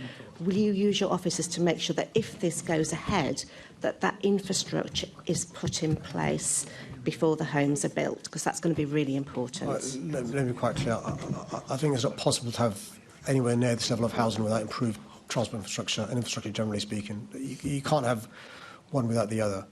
And so there's got to be improvements in public transport. The Great Northern is one example she's given, the buses, the others she's given, but also things like GP practices, the right levels of schooling, the right social infrastructure a community needs. What nobody should allow happen is just tens of thousands of homes being built here without proper infrastructure support for that community. That would be the worst recipe for that wonderful part of London. Thank you. Thank you. Okay, thank you, colleagues. Let's now move to our core business, would you believe? That's just for starters. We now move to questions on the priority order papers. Each group is allocated an amount of time to ask their questions in proportionate to the size of their group. The first question is entitled Indefinite Leave to Remain from Assembly Member Clark. I mean, Chair, you'll be able to tell us whether it must be a record for an hour on urgent oral updates. But anyway, can I thank the member for a really important question? Look, London's communities are drawn from across the globe, which is one of the reasons we are such a successful global city. Generations of migrants contribute to London's success economically, socially and culturally. Migrant Londoners will always belong here as valued members of our city. Abolishing indefinite leave to remain would mean abolishing the prospect of a settled future for thousands on a route to settlement and uprooting the lives of people who have been contributing to our city for decades. Many of our families, neighbours, colleagues and friends will have seen the news as a threat to their livelihoods. It is also an affront to London itself, a city that thrives on diversity and whose economy and public services rely on migrants. These proposals aren't properly thought through, creating so much uncertainty about who they would impact. It's impossible to quantify how big an impact these policies would have. What I can tell the Assembly is that around 1 million migrants in London don't hold a UK passport. They will hold a mix of immigrant statuses, including those with indefinite leave to remain or on a pathway towards this. Of course, we must redouble our efforts to train up local people for the jobs created in London.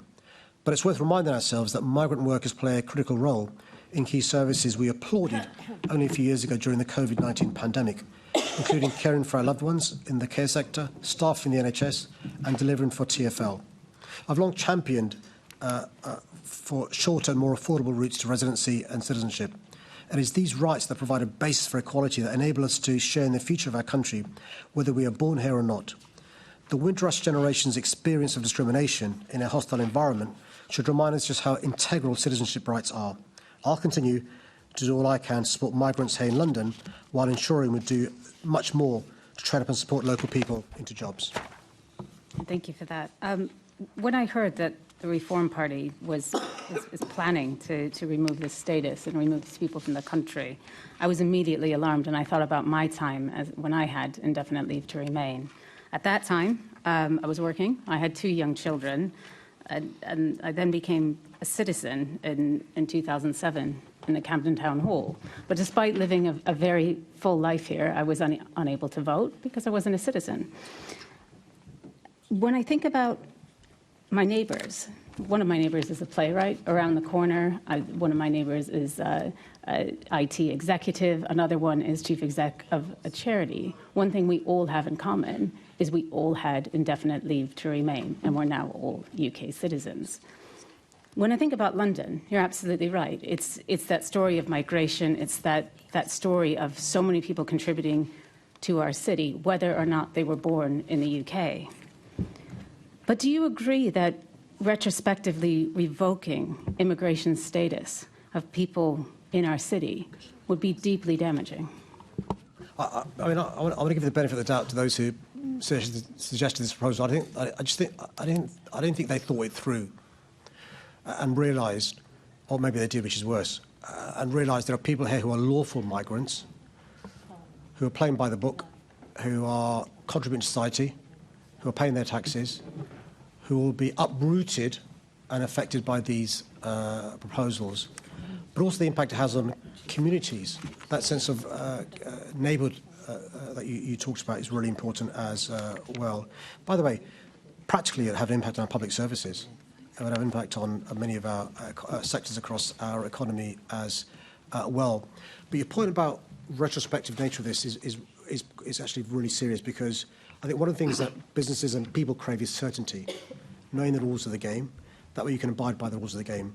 And this retrospective change is one of the most un-British things you could do.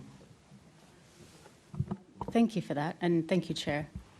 Okay, Assembly Member Russell. Thank you. And I want to pick up on a current threat to our city's economy and public services relating to immigration status. You were just talking about the retrospective nature of the reform proposed changes. And you talked about the importance of people having certainty and knowing what the rules of the game are. Now, I want to talk about the changes that the government made to the salary threshold for a skilled worker visa with just 3 weeks notice as it went through Parliament. And this affects over 200, possibly as many as 300 TfL employees who are on graduate visas, and they started working for TfL with the expectation to transition to a skilled worker visa, but they are now at risk of losing their jobs and their regular visa status. Now, I've heard from 10 TfL workers who are in this situation, and Avi is, do wave, is sitting in the audience, and other people are listening online. One of them told me he's married, he can't sleep, he doesn't know what to tell his wife. He left everything to come here, and he feels that politics has taken everything from him. So my question, do you recognise that the July visa changes are having a terrible impact on TfL customer service assistance employees on graduate visas? Yeah, thanks for raising the question. The member had a question later on which I've had the answer. Yeah. I was playing around with my folder to get the answer because it's a really important issue that affects us, and I'm really grateful for her raising it the way she has and giving me advance notice. Just to confirm, Chair, her experience from speaking to just one person, for a number of people, our experience is that a number of TfL staff have been left in limbo, unclear about whether they can stay in the UK, but also importantly for us, continue the important work they do for us. By the way, it doesn't just affect us, it affects hospitality, it affects health and social care, it affects construction, it affects creative industries. Yep, I was raising the TfL point because that's something that relates to you. So the Deputy Mayor has written to the Minister to raise tangible examples of the difference it has to TfL and our ability to fulfil our functions, bearing in mind some of these jobs are crucial jobs. It's also moving of the goalposts because a number of these jobs you can transition up to the higher skilled jobs and higher wages. So we've written to, the Deputy Mayor has written to the Minister for Migration and Citizenship. At the very least, we're asking for immediate transitional protections because that will help the constituents she's mentioned and stuff. I'm more than happy, Chair, to share with her the response, but also to follow up after the meeting about what more we can do to try and lobby the government, because this will really impact TfL's ability to carry its functions. Yeah, I mean, certainly the transitional protections is one of the key asks that people were asking for, and also the Migration Advisory Committee was apparently, as part of this, was going to be doing a review of the impact, and actually delaying it until the Migration Advisory Committee has done its review would actually help some of these workers and protect their situation. That's one of the asks in the letter. Sorry, Chairman. I'm happy to share the letter with her because there's no secret, but that's one of the asks we've got. Excellent. That's very good. So I now want to move on to another issue, which is that these workers have been are in a situation where their graduate visas are coming to an end, and they have to. They are at risk without some kind of change in the situation of being asked to leave the country. These are people who have done everything right. They've applied to TfL for a graduate visa. They have studied, they've done a second degree, they've paid their fees for their tuition, they've paid their NHS fees for having access to NHS care while they're studying. They've joined TfL. TfL was a sponsoring organisation. They thought it was a decent organisation, and they're now left in this terrible limbo. So they'll be glad that you've written to the government. But I think that the way that they are being treated now by the HR systems in TfL could do with some fine-tuning. They're being told, oh, just get in touch when you've got 12 weeks left on your visa. But then when they get in touch, they're told to go to a website. They need personal engagement. They need people to actually engage with their particular situations. I've had people say they can't sleep. They don't know what to tell their wife. They thought they'd done everything right and the rug has been pulled out from under their feet. So can you work with TfL to make sure that these workers are getting really good support and advice and legal advice about their situation, because they risk becoming having unregular visa status? So, Chair, two things I say in response. Firstly, yes, we'll make sure we reconsider what we're doing. Secondly, can I ask her to encourage all those who contact her to contact the confidential employee assistance programme? He'll give bespoke advice, because obviously there's different types of visas different individuals has, so we can't give a general advice, but I'll make sure we review what we're doing, and we'll just touch base with her to make sure, from the conversation she's had with workers, that we're doing all that we can do to make sure we support them. Thank you very much. OK, can we then move on to the next question that we have in the name of Assembly Member Emma Best, to do with the suppression of the LTM report? Thank you, sir. My leave right files let me down. Thank you. Thanks for your question. Transport for London is committed to supporting high-quality research that helps it understand how its policies and programmes are working for Londoners. I was not aware of the specific report mentioned in the question, the commission of the report, or the decisions taken in relation to the continuation of the research or the publication approach. My understanding is that the reason that this piece of work was not taken forward by TfL is simply a matter of not reaching a sufficient sample size to undertake the main aim of the research. The research was commissioned with the University of Westminster in 2021, with the main aim of the study being a longitudinal analysis of the impact of LTNs on London's residents' travel behaviours. Due to the slowdown in introduction of new LTNs since, this analysis was unable to take place, and the decision was made to put an end to the study. My understanding is that the insufficient sample size meant the findings were not conclusive enough to merit publication. There is already a large body of evidence and research on LTNs conducted by independent academics, as well as data collected by TfL and the London boroughs. This includes both data collected over an extended period of up to 5 years from LTNs in place in Waltham Forest prior to the coronavirus pandemic, and from more than 100 LTNs installed since 2020. This breadth of evidence provides a lot of data on the impact of LTNs, and I've been informed that TfL will continue to monitor, research and evaluate the impacts to ensure it's delivering for Londoners. Generally speaking, LTNs provide important benefits to communities, enabling more people to walk, wheel and cycle for shorter journeys, and in turn reducing road danger.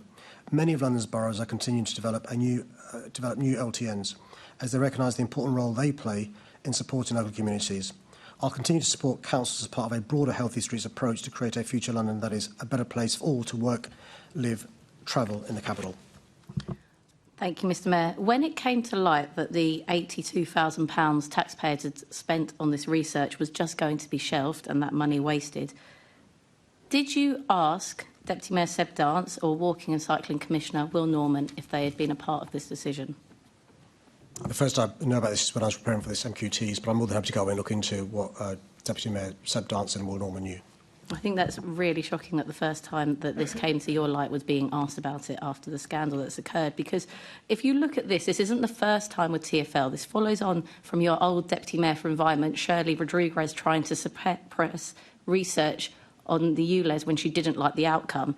And if I could read you some of the quotes in from TfL and GLA staff, it's really concerning. On this suppressed research, which showed that traffic didn't reduce in LTNs, staff said, one staff member said, from the point of view of my work on the evidence base for LTNs, as you say, this wave isn't going to add anything that we can use. Another staff member said, it's just a lot of text and numbers to say nothing much has changed, right? Another staff member said, it's not something to bother higher powers with yet, hee. And one member said it was a bit underwhelming, but offered that they could create a suitably contextualised and caveated summary that TfL could instead publish. Are you concerned with this at all? I don't think there's a smoking gun or a conspiracy. I think what happened was there wasn't enough data to complete these studies, so it decided to not complete the study. There was 4,500 surveys completed. That's 4,500 Londoners that gave evidence. You are putting press releases out to the London Standard when you've got 12 responses on Oxford Street. This is 4,500 responses. And actually, what the TfL line was not on the survey responses. The TfL press line was that this research did not offer any suitably new insight. Now, you are somebody that's claimed from 2021 and beyond and previous to that LTNs reduce traffic. Actually, this is a new insight. Is it not the case? It's just an insight that you don't like. Well, there was an insight, the research done from the Department for Transport in 2024. I think Mark Harper commissioned the work in 2024 from the DfT. We're talking about this research and this insight and the fact that TfL put a press line out saying this was not a new insight. It was a new insight, you just didn't like it. Well, my understanding from the limited amount of work undertaken was what the insight showed was that more people are cycling. But there wasn't enough in terms of an evidence, a longitudinal basis, to publish the entire report, which is why University of Westminster didn't complete the report. You've got one incomplete report here and hundreds of reports here. I know what I believe. It wasn't an incomplete report. It was done in waves. This wave was complete. It was ready to publish. But I think it showed something, and I don't think I could put it better than the TfL staff member that said, it's just a lot of text and numbers to say nothing much has changed, right? And that's £82,000 of public money down the drain because you didn't like the results. Thank you, Chair. Well, as I said, Chair, there's hundreds of reports that show how effective LTNs are in making streets safer, in reducing traffic within their areas, in enabling people to walk and cycle, in reducing crime in those areas and showing to reduce car ownership and car miles driven. This one particular piece of work wasn't sufficient data to conclude the reports, and there's no smoking gun, no conspiracy. OK, we're going to move on to the next question then. No one else wants to come in.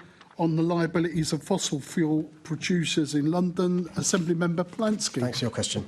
International Court of Justice rulings applies to the national governments, not to cities or companies. I'm pleased that this Labour government was one of the first nations to submit its nationally determined contributions ahead of COP30, committing to reduce territorial greenhouse gas emissions by 81% in 2035 compared to 1990.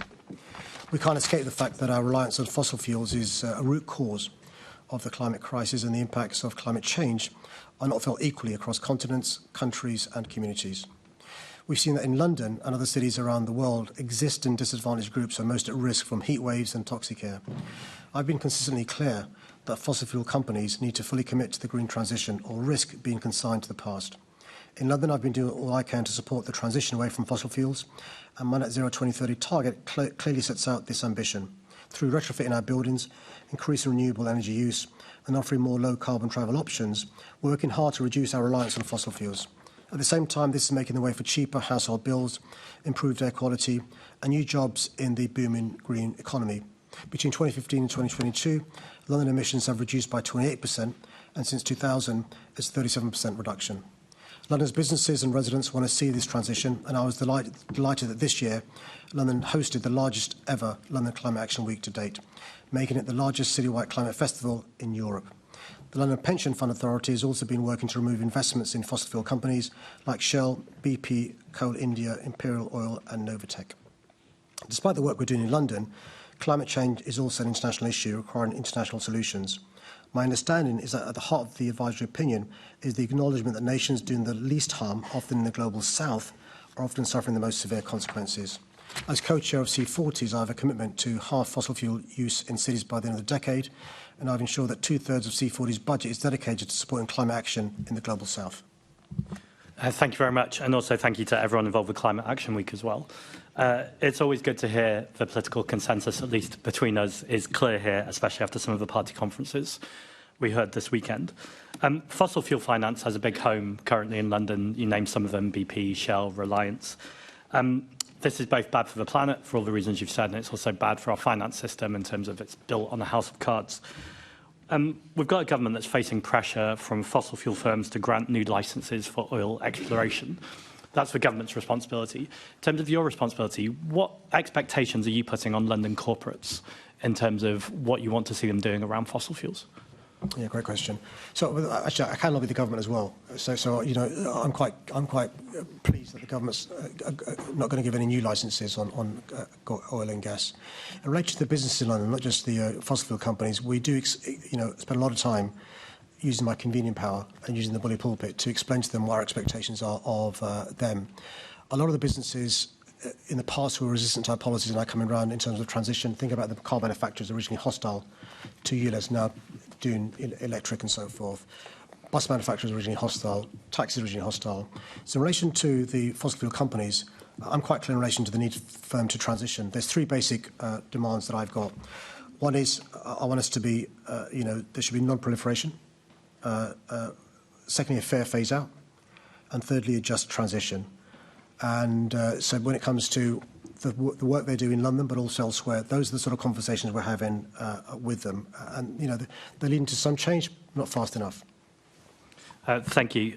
You said no new oil and gas from the government, and you chose your wording carefully because obviously there's a Rosebank oil field. Do you have an opinion on that?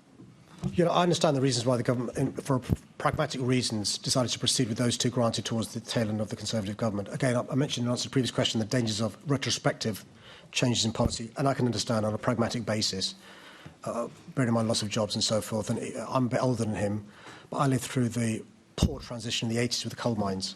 And what I don't want is livelihoods lost because of those particular issues. And so I can understand why the government proceeded with those already granted. But the good news is, despite the two main opposition parties being in favour of granting oil and gas licensing, wanting to repeal the Climate Change Act, but also abolish the Climate Change Committee, I'm really pleased that we're in agreement about the need to pursue this issue further and faster. We're mostly in agreement. I do think it's extraordinary, though, to say that we'd lose jobs if we don't take the Rosebank oil field. These jobs can already, you've mentioned retrofitting, insulating homes, all the just transition jobs. So we don't need the Rosebank oil field for London jobs. In relation to, I think the government's rehearsed the two sites they've talked about in relation to Rosebank and Jackdaw. I mean, the government considered all those issues and we're really concerned about those communities. Having lived through the 1980s, I can fully understand how the impact those sorts of closures have on communities. It's problematic, though, isn't it, to sign a fossil fuel non-proliferation treaty, which I totally support, and your role as an envoy, an international envoy, but then not be able to say to the government that you're the mayor of that party, no, we shouldn't be extracting new oil and gas at Rosebank oil field. My views are clear. I've said my views, but what I'm articulating is my understanding. I don't know if they are clear because I'm genuinely a little bit confused. Okay. Let me rehearse them again for you again. Sure, please. So we can just go through this. So my views are that we should stop building out the problem by ending the expansion of oil, gas, and coal, non-proliferation. Does that include Rosebank? Yeah, my views are it does include an actual Rosebank. plan for the winding down of existing fossil fuel production, winding down, where nations with the capacity and historical responsibility for emissions transition fastest, providing support to others around the world. And my third the view I've made previously is to fast-track the adoption of renewable energy and economic diversification away from fossil fuels so that no worker, community or country is left behind. That's why I welcome, for example, this government investing more than £230 million in warmer homes in London, an example of investing in those buildings, which is really important. Other examples of government investment I fully support in terms of electrifying our bus fleet and so forth. So I think there's no inconsistency, but I understand for pragmatic reasons why the government chose what they did. Thank you. And thanks, Chair. I note the Mayor nodded when I said Rosebank oil field as well, so just for the record. Thank you very much.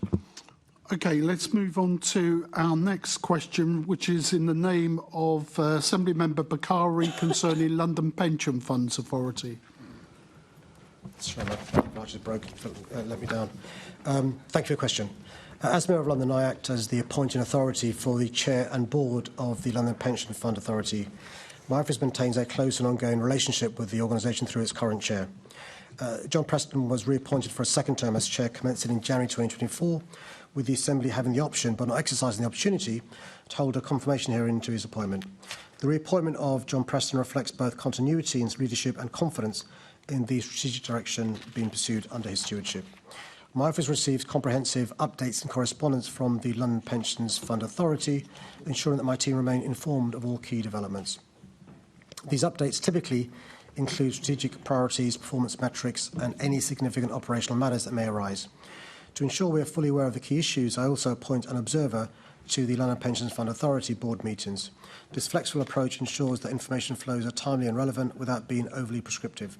In addition, every year I'm formally consulted on London Pensions Funds Authority's strategic policy statement, which allows me to offer my view on the scheme's long-term goals. Thank you, Mr Mayor. I'm just short of time. I'm sorry, Chair, no, I've got to answer the question. Okay.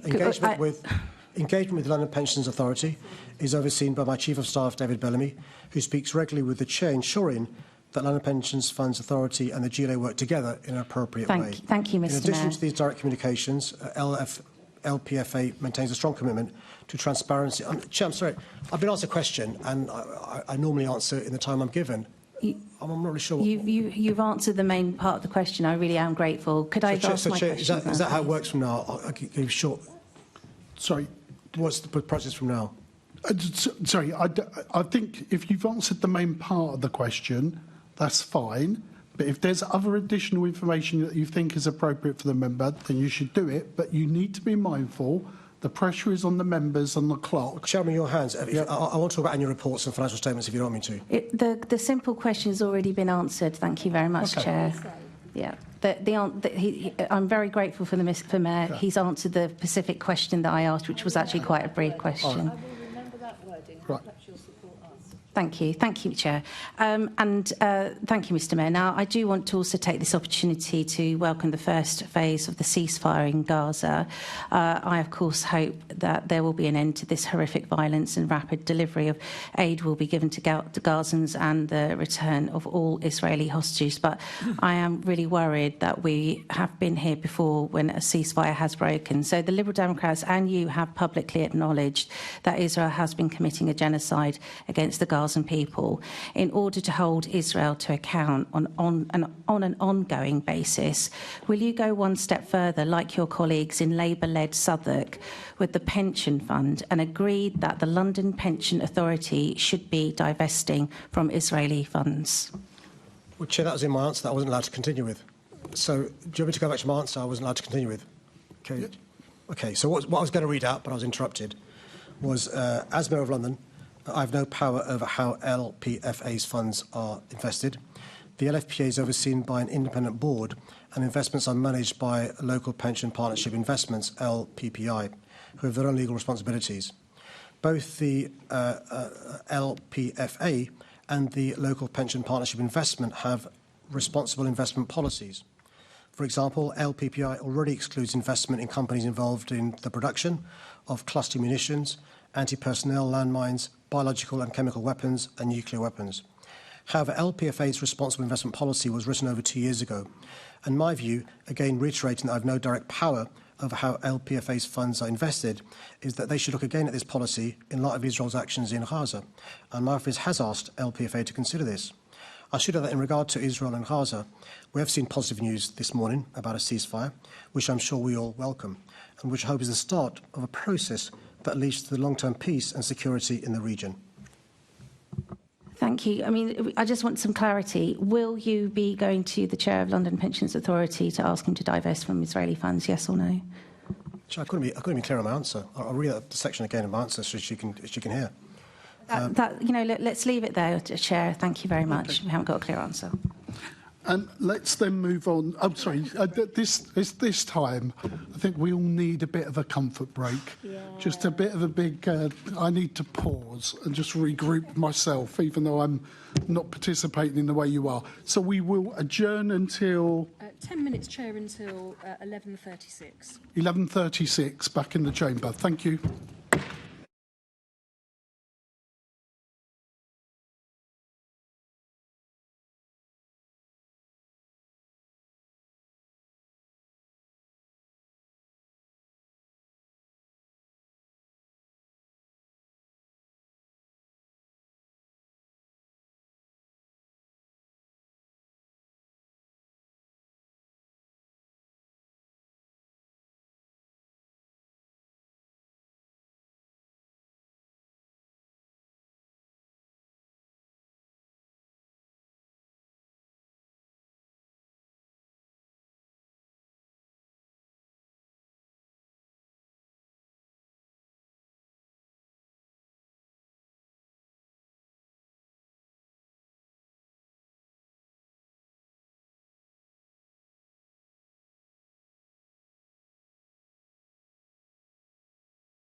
Okay, we now come together again. The next question is transport infrastructure in Outer London in the name of Assembly Member Arani.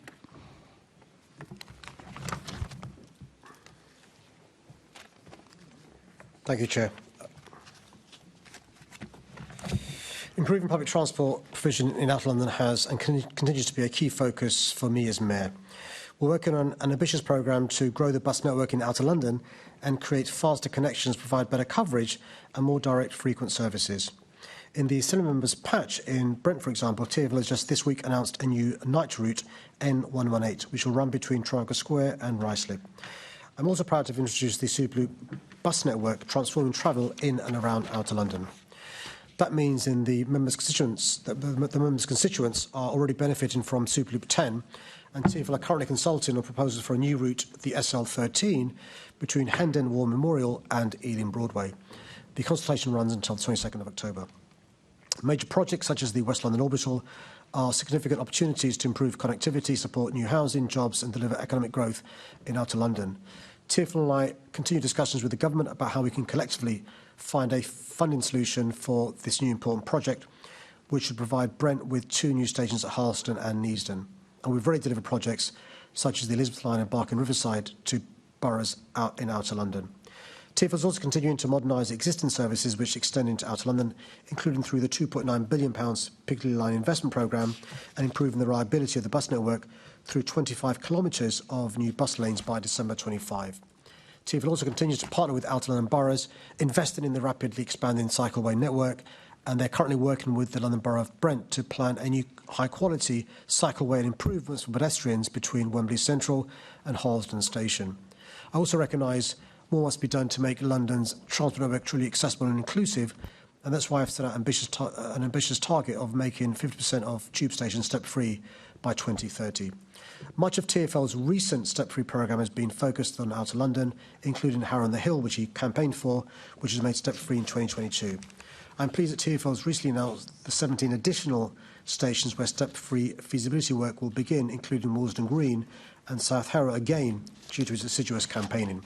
This builds on the work already undertaken at Alberton Station, which is currently at concept design stage, and at Neasden Station, where a feasibility study is taking place. Thank you. And I welcome the announcement of the 17 stations currently announced to go through to feasibility studies, obviously 3 being in my constituency at Cannons Park, South Harrow and Willesden Green. And accessibility of public transport is a critical issue in Outer London, and making sure that disabled people can access our transport network is absolutely critical. You have that ambitious target to make half of all tube stations step-free by 2030. How confident are you on meeting this target, and do you agree with me that the lion's share of this investment should be in Outer London? Yes, in answer to his last question, for the obvious reasons that Central London and Inner London have been better served in the past with investment in this area. Just to reassure him, so the good news is all of the Elizabeth Line, all of the D-Line tram, which doesn't affect his constituents directly, are all step-free. More than half of the overground is step-free. When I first became mayor, only a quarter of tube was step-free. Now it's a third, aiming to get to half. But he's right. Those in Outer London are often prisoners in their own communities if they are disabled or if they've got buggies and so forth. So we've got to make sure those stations are accessible, particularly when we encourage them to use public transport and use active travel. Thank you. And at the beginning of this process, there were 30 stations that were longlisted, which means with 17 being announced that 13 were not shortlisted or didn't go through to the next stage. Can you commit to sending information to Assembly members for the 13 that were not taken forward and giving us reasons why they weren't? Yeah, sure. Just to explain to him the process that happens. So when there's we've got 280 odd stations in London, a number of them not step-free. The feasibility work allows us to decide which ones to proceed with. There's a concept design, detailed design, how many trains run through the station, what impact it will have on the station and on line closures and stuff, and then you decide on which station to proceed with if you've got the money to do so. So I'm more than happy to send in the details and the sort of things that TfL looks at when it decides to proceed from feasibility to actual work. Thank you. And I welcome the consultation currently underway for the Superloop 13 route that you mentioned in your opening remarks. And how has your Superloop routes and introduction of Superloop revolutionise bus travel in outer London? Well, I mean, I remember a long time ago in 2015, 2016, campaigning with him, and the point he made, you remember, was he had examples of people who would often change buses 2 or 3 times to get from home to work, and that's why the Hopper fare came about, unlimited bus travel within an hour. He should be really proud of that. The other issue that he explained to me, in outer London, people now don't travel necessarily as much as they did before from outer to inner to work, or central, but they travel to orbitals, and they travel to stations, and they travel to so forth. So that's the genesis of the Superloop. So in London, because we froze fares in 6 of the last 9 years, the cheapest in the country, £1.75, we've had bus usage go up on average by about 2%. On the Superloop, comparing the Superloop to previous non-express routes, it's gone up by an additional 11%. So the Superloop is really popular with users, and that's one of the reasons why we're rolling it out, to see what other parts of London can have Superloop. The Bakerloop has begun, which copies the Bakerloo line extension, and we're really keen to work with him about other ideas for improving public transport, not just in Brenton and Harrow, but in other parts of London as well. Okay, let's move on to, we're now going to jump a few questions, Mr Mayor. We're moving on. Oh, sorry. It's my eagerness to get on with the meeting, but apologies to Assembly Member Turrell. You did indicate the floor is yours. That was very unneighbourly, Chair.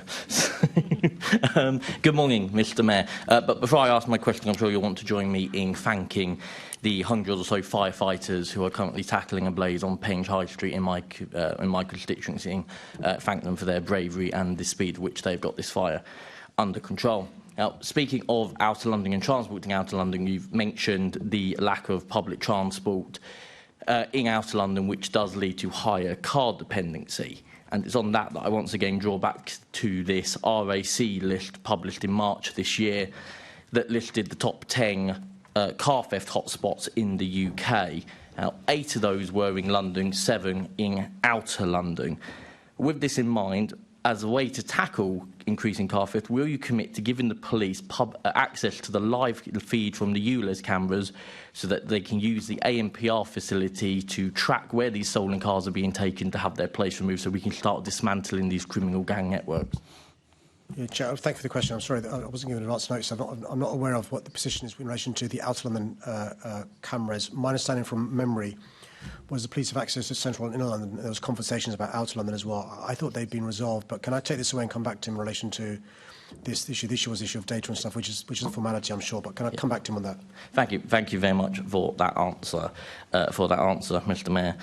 So another point on this is, and we know that these cars are being stolen to order by gangs, and that the money they make from this is therefore being used to fund crimes across London, and that therefore tackling this will help us to dismantle gangs across London. One of the things that's come to my attention as a big reason why it's so easy to get the cars abroad is a lack of checks on what goes in shipping containers and how easy it is to obtain a shipping container. Can I ask you to raise this with ministers? I'm really grateful both for his comments about the fire brigade. Apologies, I didn't thank him for making those comments. And secondly, his comment. You know, I've recently been on a police operation where I was startled to understand the scale of mobile phones being exported using similar methods to what he said without breaching confidences. And I think with cars it should be easier because of the size, but also he will know some are breaking down for parts. But can I speak to the Commissioner about this? Because the Met Police work really closely with the NCA in relation to organised criminal groups, and I suspect these OCGs operate on this, and I'm sure the Commissioner can brief him about the work being undertaken, but also he makes a good point, working in partnership with companies, whether it's container companies or courier companies, we can do a lot of crime fighting, and the police are doing that. Thank you, Mr. Mayor. And my final ask for you on this thing is, will you commit to publishing a dedicated strategy to tackling vehicle theft in outer London? Chair, why don't I again ask the Commissioner to respond to the member in relation to all the things the police are doing, and if the member wants the police to go over and above what the police are doing, I'm happy to organise a conversation for him to have that with the police to discuss that. Okay, so we've got a number of questions that have been withdrawn throughout the rest of these questions, but let's jump to questions on job and investment in the tech and life science sector in the name of Assembly Member Clark. Thank you for your question. While some politicians and commentators talk down London, I champion London as the best place to work, live and visit. And the latest evidence is clear. A record number of US citizens are already applying for citizenship here in the UK, and we're seeing increasing numbers of international students coming to London. A record 7,930 students from the USA applied for UK undergraduate courses starting this month, the highest total since records began in 2006. We're also seeing significant increases of students coming from China, Ireland, Nigeria and elsewhere. London is the #1 city in the world for tech and life sciences in Europe, and second only to Silicon Valley in tech in the world. London-based AI firms raised £6.3 billion in venture capital investment between 2021 and 2024, and in 2025 so far, our life sciences sector has attracted nearly £1 billion of investment. The London Growth Plan sets out how we are positioning our city to be #1 in frontier innovation. In May this year, I invested in the development of London's first quantum tech cluster led by UCL, Imperial and King's to support a new generation of quantum scientists and startups to emerge. Our flagship events such as London Tech Week and London Life Sciences Week are now bigger than ever, and we're shaping our inward investment efforts to focus on attracting and supporting businesses in these sectors. Our Grow London and Funding London programmes are helping life sciences and tech scale-ups to get the support and finance they need to grow and go global. We've also aligned our approach with the National Industrial Strategy and will partner with UK Research and Innovation, universities and businesses to invest at least £30 million from the new Local Innovation Partnership Fund in frontier innovation growth. I welcome the achievements of this government in forging the technology prosperity trade deal between the USA and the UK, which is a big focus on the tech sector, including AI, quantum and clear R&D synergies in life sciences. I'll continue to bang the drum for London's world-leading innovators and for our values of being open to talent and ideas from around the globe, including our friends from the USA. That's really great to hear. You're absolutely right to be positioning London to be ready to receive even more people coming to work in our tech and life science industries, which have huge impact on our economy. I'm wondering though, how will London specifically benefit from record tech investment deal that has been announced between the government and the USA? So it's really important to understand our strengths. And one of our strengths as a city is not just our agglomeration of different sectors, finance, professional services, culture, hospitality, but actually higher education and life sciences are really important. And so this year, for the first time, we'll have a massive Life Science Week event taking place in London. I mentioned in my answer. You should know about the success of London Tech Week. We're also using our research universities, UCLH, King's College, Imperial, Royal Marsden, but the various companies that are based in London to work together to create that ecosystem. Frances Crick are an amazing asset for our city. She'll know the strengths of Knowledge Quarter, White City and Paddington. So we're using the various sectors we have to try and work together to try and attract talent, retain it. And the really good thing about some of our universities is they're thinking about how they can not just use patent and copyright, but also get VC money in to make sure those startups don't go to America to be scale-ups, but scale up here as well. We want that talent to stay here. And let's be frank, bearing in mind what's happening in the USA and the uncertainty and stability across the globe, China, France, Germany, elsewhere, we're a good base for people to come for certainty, calm and that energy. I think there's no question that London is a great, it's the best city to live in, it's the best city to work in, it's the best city to be in. And I think we're absolutely right to be positioning ourselves to be growing those jobs, working with our university partners, working with the tech sector and working with the government to be sure that London continues to be a leading tech city for the whole planet. Thank you. Thank you, Chair. I mean, on that point, I was really pleased that the Prime Minister took with him to his trip to India university heads, people in the community, business community in London to try and have those B2B contacts and also to encourage Indians, you mentioned Americans, but Indians, Americans, others, to come here to study, to invest and so forth. And it's the biggest delegation our Prime Minister's ever taken to India. And that delegation included representatives from the life sciences sector that she talked about. Sorry, Chair, just very quickly. I just want to highlight, though, I did meet with the Indian High Commissioner at Labour Party conference, and that was highlighted, was Britain's interest in working with Indian tech firms as well, and it's absolutely the right thing to be doing, so thank you. Okay, so we're now then moving to the next question, is responding to public order pressures in the name of Assembly Member Ahmed. Can I thank the member for her question? London is the nation's capital and the cultural and political centre for our country, and consequently, the Met is facing significant challenges with the frequency and complexity of protests in London. The Met faces an ever-growing pressure, particularly with the polarisation in society, to please more protests, in addition to managing the numerous cultural and sporting events that take place in the capital.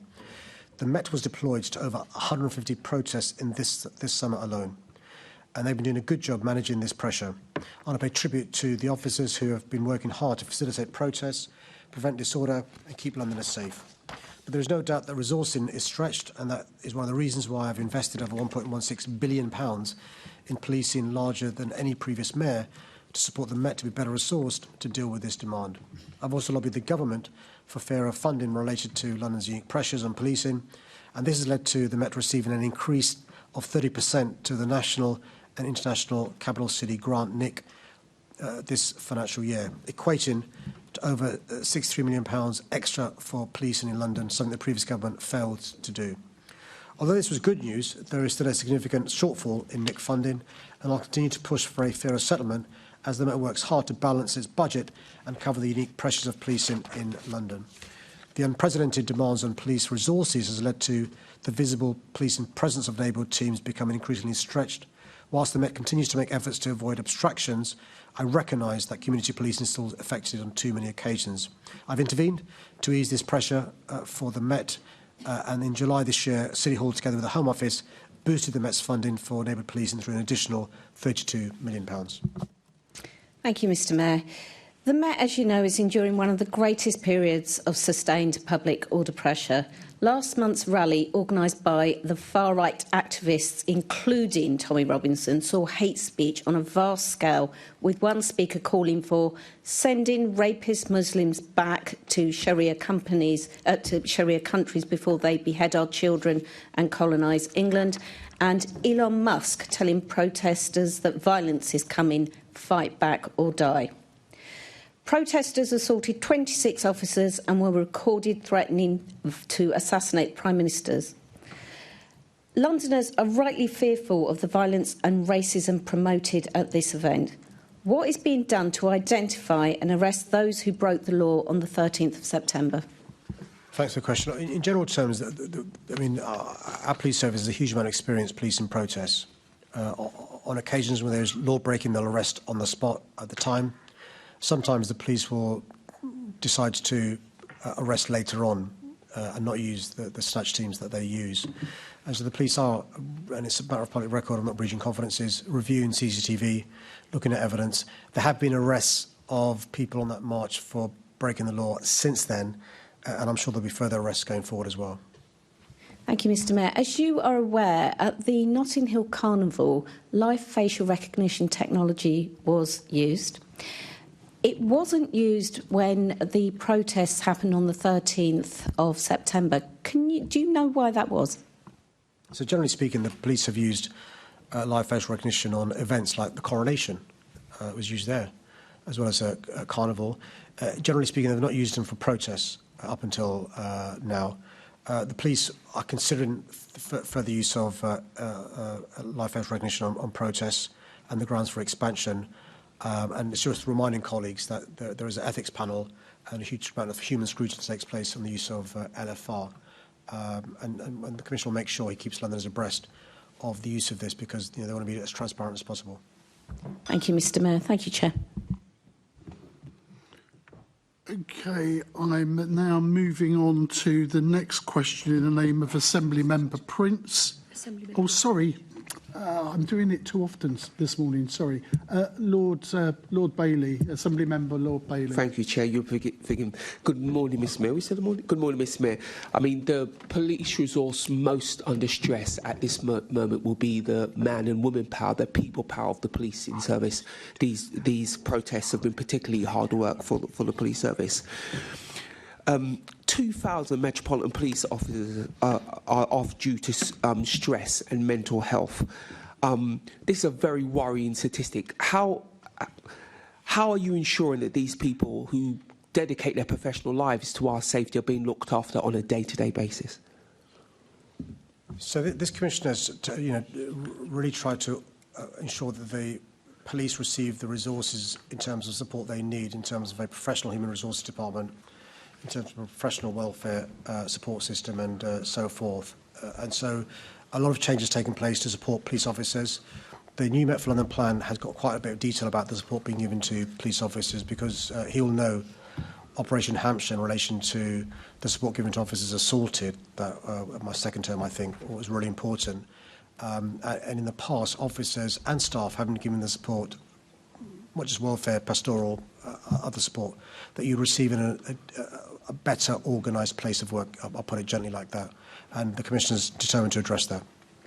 Thank you, Mayor. One of the most concerning statistics, of course, is the amount of police officers serving and past who take their own lives, who commit suicide. Nationally, in 2004, there were 17 deaths by suicide, 49 attempts, and 42 of those attempts were duty-related, and 33 of those attempts were officers who were under investigation. Again, what work is being done specifically around the Met, which is where your responsibilities lie, to support these officers and to understand why they might be in this position? And here's the crucial thing, Mayor: actually collect these statistics. Well, first, Chair, can I thank the member for letting my office know about, in advance about his interest in this issue, and so I've had a chance to look into this issue in more detail. There is now, thankfully, a national action plan for suicide prevention, and post-vention wasn't around before. And I want to thank the College of Police and the NPCC for working on that. The Met Police is working on its own revised death of a colleague policy, because he'll appreciate if a colleague loses his life, it has an impact, or her life, on the rest of the team. They're also working on developing a new health and wellbeing strategy for the reasons the members alluded to. There is a national police wellbeing strategy, but it's obviously not bespoke for the Met. And also occupational health has been improved to provide better counselling provision, employee assistance programme, therapy in-house and clinical services. Can I make one point in relation to suicides, which is he is absolutely right. The data has been poor in relation to collecting data. One of the explanations I've been given, because London Fire Brigade also has a problem with data, is often the employer doesn't know when it's suicide, because they only report it if it's on the death certificate. And sometimes the death certificate doesn't come until quite a while later, and suicide isn't always recorded, and you're relying upon the family letting you know. I don't really think that's good enough. And so I want to keep a watching eye on this, because unless you collect the data, you don't know how good or bad things are. And so I want to thank you for raising this tension with me, and I promise you I'll pursue it. As far as is possible for you, could you mandate that the Met collect this data? Because I believe the Federation can speak to the families, because if a member of your family commits suicide, you are very likely to contact their employer and let them know, particularly if they're an officer. But we need the Met to actively collect those statistics. Will you press them to do so? Can I say, again, because of his advance notice, I looked into this in advance of today. The reason why the Fire Brigade, by the way, neither does the London Ambulance Service collect the data, is because you want the data to be objectively the same across the piece. And so question, if somebody, what the family says, did kill themselves, but the death certificate doesn't say suicide, how is that recorded? I'm just giving them a hypothetical, I don't want to cause offence to families. And so I will ask and encourage the MPS, by the way, and the London Fire Brigade and the Ambulance Service, to see if we can have one consistent system, because he will know the stresses and strains these people go through and stuff, which can have an impact on mental health, mental well-being. So I will take that away. I can't mandate, because I think there are inconsistencies in different sectors as well. Okay, just press the Commissioner to look at it, because I accept that it is complicated, particularly for the reasons that you've just listed. But the Met could be a lot more proactive in collecting the data and having the mechanism to maybe adjust the data if legally things had changed with coroners' verdicts, etc., into the future. Let's be clear. The genesis of what you're saying has got to be right. We've got to reduce the numbers of people killing themselves. Absolutely right. I just want to go back to mental health and supporting a police officer at work. The average person sees 3 or 4 traumatic events in their life if they're unfortunate, whereas a Metropolitan Police officer could see 300 or 400 across their career. Now, in view of that really quite alarming statistic, are you certain that we're doing everything? Because morale in the police force now is very, very low. Many police officers want their senior police officers to present as being more in line with them, more supporting them. One of the real ways they could do that is about how they deal with police officers who've been through a tough traumatic situation? How are we doing that piece of work? No, I think the Commissioner was here to say we're not doing enough, and I'd agree with him. So that's why the Met's developing a new health and wellbeing strategy, and it's got to set out the services that can be offered to officer colleagues and staff colleagues. And you know, the HR jargon is a holistic approach, but it's about bringing trauma, psychological and physical health together for an integrated strategy, because he's spot on. An average day, forget their career, an average day, the trauma experienced by a police officer versus most other public servants is really, really different, and we've got to think about that. And so that's why we're improving the help given to the employee assistance programme, clinical services, and in-house. Really important is in-house specialist therapy, because I understand the sort of stresses and strains officers go through and staff members as well. In the formulation of this new service, are the Metropolitan Police speaking to the Federation? I'd have to check, but I'd be astonished if they're not speaking to the staff associations. I can't speak for the Federation, but I'll check and get back to him. Okay, thank you. And my final piece is, what does success in this area look like? Now, I would argue that a system to record suicides, as complicated as that may be, would be success. A reduction in the number of suicides in general, and maybe the support that officers receive once they've left the force, and PCSOs I might add as well. What does success for you look like in this area? So there's a numbers of ways the police measure success. I think suicide is an extreme for reasons we know, but unless we measure it, we don't know. That's why we've got to measure it, right? But there are other measures of, you know, how happy staff are at work. Are they staying at work? Are they leaving work? Retention rates, are they progressing up? How confident they are at using Met Police facilities, are they accessing facilities? So there is a yearly survey, and there's various pulse surveys as well that Met Police undertake. They go directly to the staff rather than through staff associations and federation. Separately, there is fora for staff associations and the Fed to raise issues with senior officers. So a number of metrics and KPIs the police will have, but I think it's because of the experience they've had from feedback.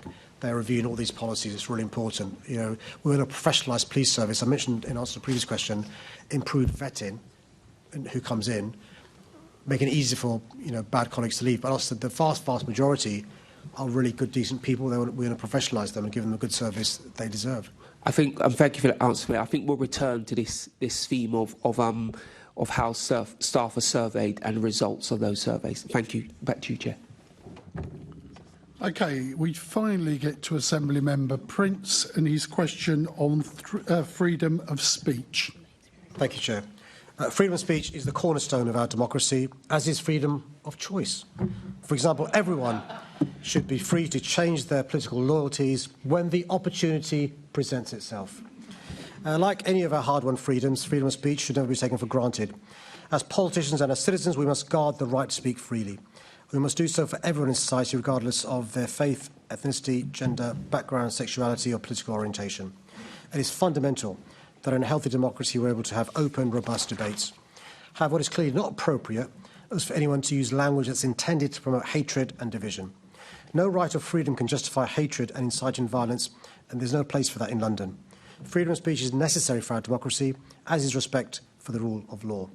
If the member wants an example of where I stand on free speech, he should find a picture of the giant inflatable version of me in a yellow bikini that flew above Parliament in my first term. Still losing sleep over I can't say it's a lovely thing to look at. Yellow isn't really my colour, but I didn't think twice about giving protesters the right to fly it. My message to Londoners that day was clear. Whether I disagree with you or not, I'll always defend your right to protest and to speak your mind. Worryingly, there are some countries around the world who have a rich history of free speech, like the USA, where it looks like freedom of speech is being eroded. As is often the case, politicians and pundits who claim to be champions of free speech talk a good game.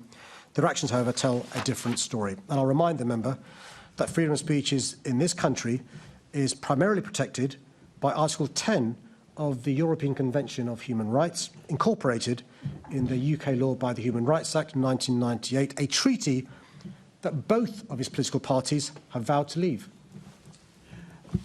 Well, thank you for that, Mr. Mayor. I was actually in Salisbury at the weekend. I think you'll find it's in the Magna Carta as well. Thank you for that answer, and you know, it's very refreshing. But I'm sure you're aware that quite recently there was a video of a bus driver who was suffering from the intense heat in his cab because it wasn't air conditioned, and in fact he had to stop, and a member of public poured water over him to help him out. Later on, obviously, he spoke out about this and he was dismissed. Do you think that's right? I don't know about the individual case, but I'll look into the case. It's one of the reasons why I encourage not just bus drivers but for others to join a trade union to protect their rights. It's not acceptable for any worker, let alone a bus driver, suffering conditions like the ones he's described. I'm happy to, if you give me the details after MQT's look into this individual case. Yeah, I will, because I'm sure you'll agree it can't be right that, one, he had to be under those conditions, and two, because he spoke out, he was dismissed. Surely that's wrong. I'll make the point. I mean, I know from my experience as not just a lawyer, but also as a politician, but also as a human being, that's one of the reasons why trade unions are a good thing. But let me take the case from the member and look into it. I'll take you on that. Thank you. Okay, we're moving on to Assembly Member Cooper.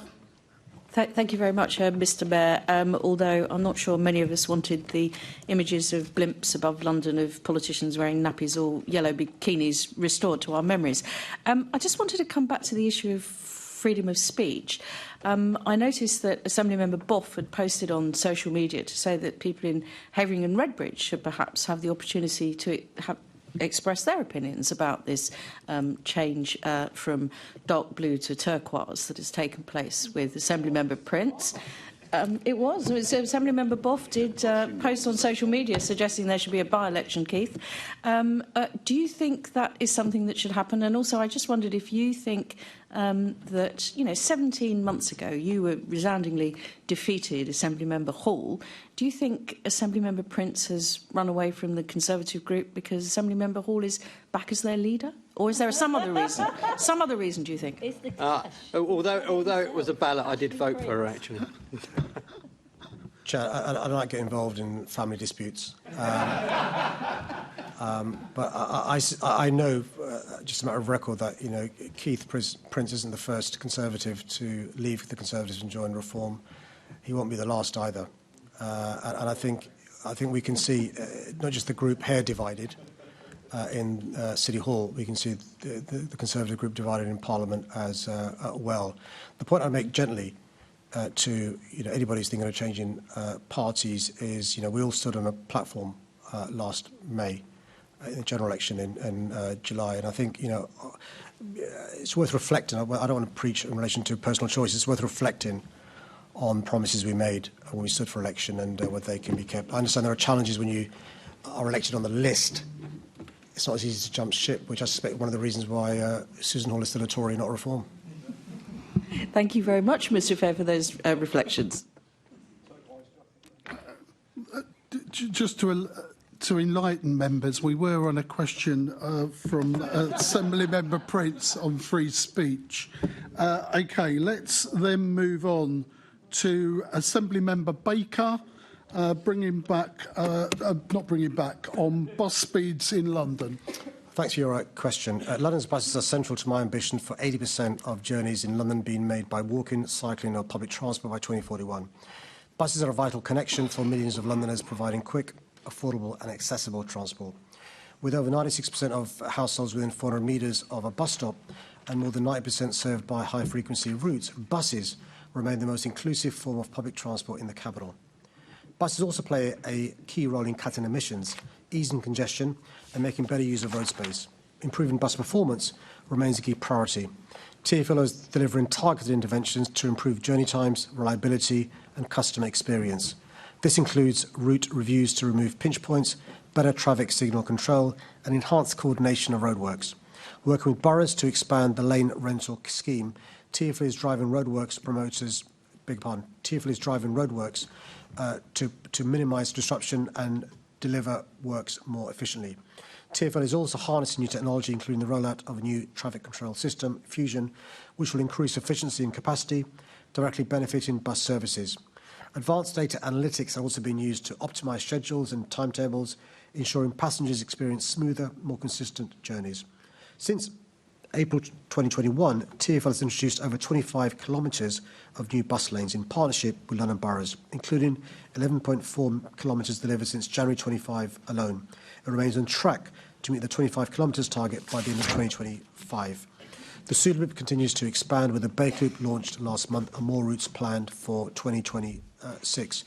TfL will soon announce the borough selected for its Better Bus and partnerships, each receiving £10 million to boost bus performance and increase ridership. Thanks very much, Mr Mayor. And I know we share the view on the importance of buses to Londoners, and I'm sure that's why we're both concerned about the bus speeds and how that's impacting on ridership, and obviously people who have to be on buses, the experience they have on their journeys. I think what I'm really concerned about is this issue came to prominence. London Travel Watch wrote a report last year highlighting the numbers and how sort of dire they were. Obviously, Transport for London have a huge range of measures that they're in their bus action plan, but I'm not entirely convinced that TfL are very good at responding to changing challenges, the changing challenges of the city, and they tend to respond with the actions they're already going to do.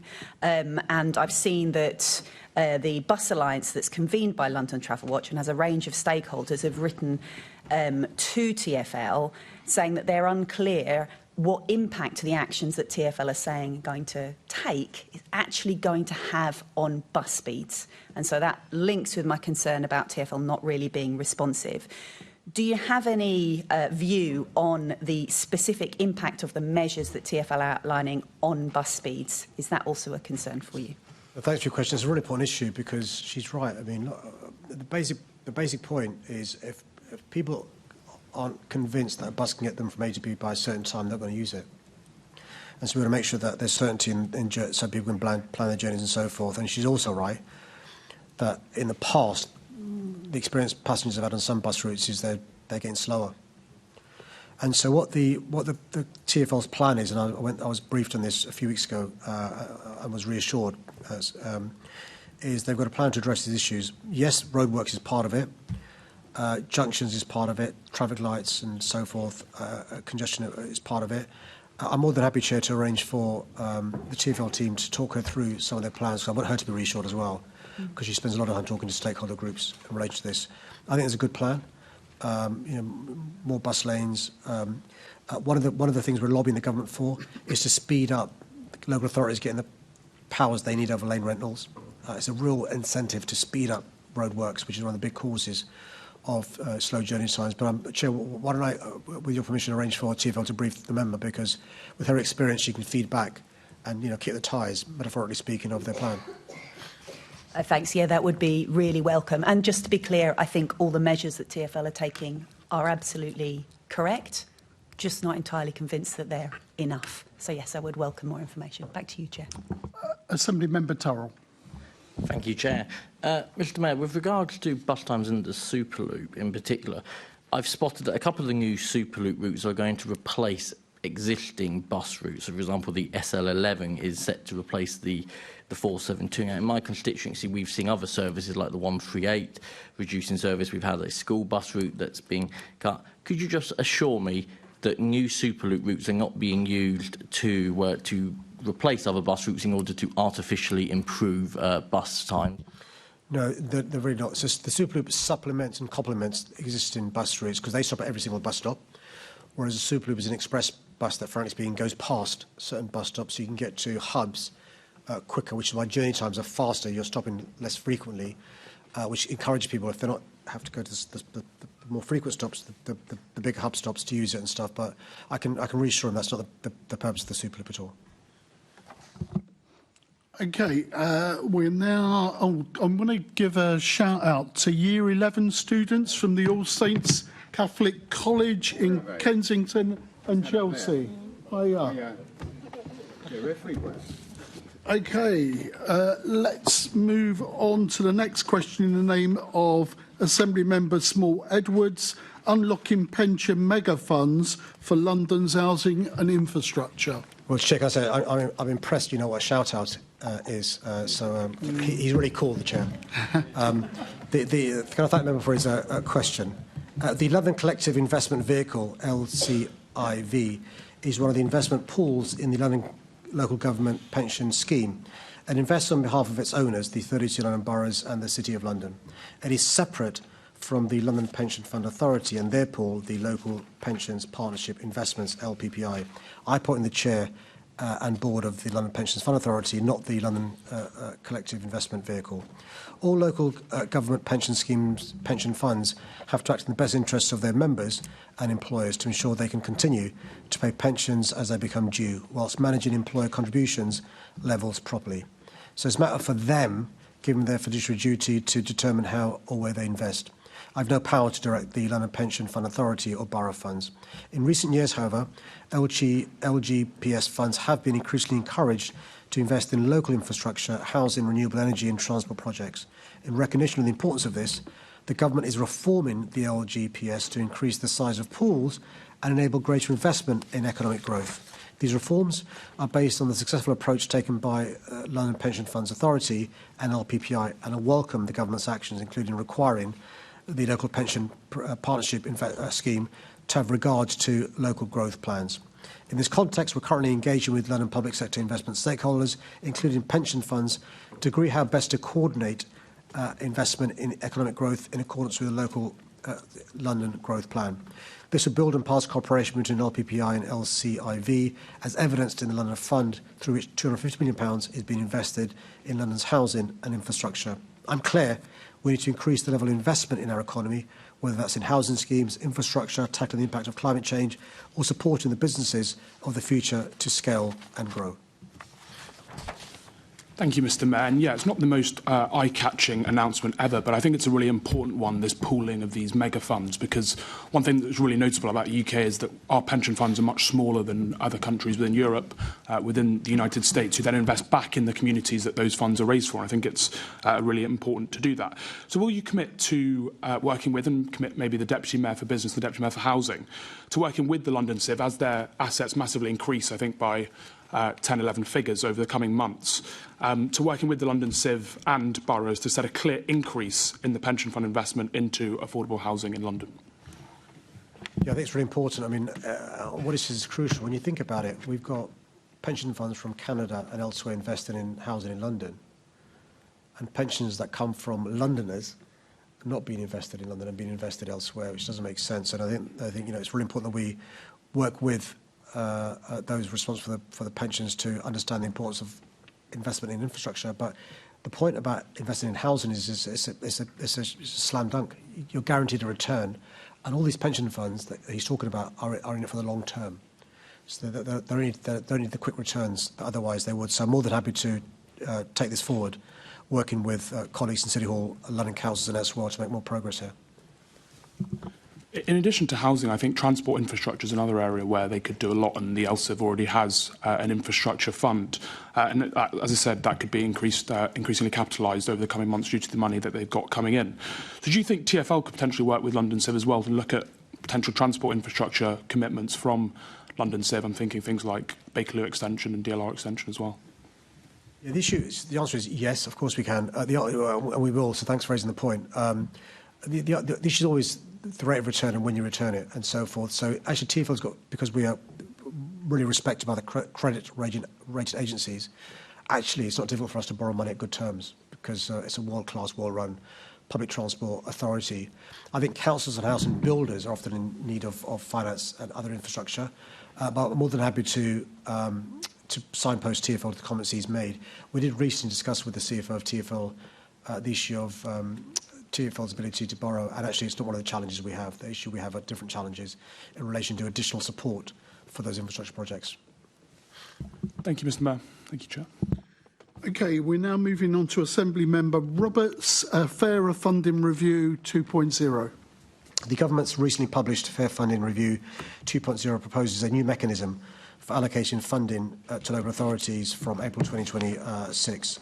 I want to reassure Londoners that I'll continue to work closely with London councils and others to make the case for London getting a fairer funding deal as part of this process. London is a global economic powerhouse, the engine of the UK economy, accounting for around 25% of total GDP and a beacon for innovation and inclusion.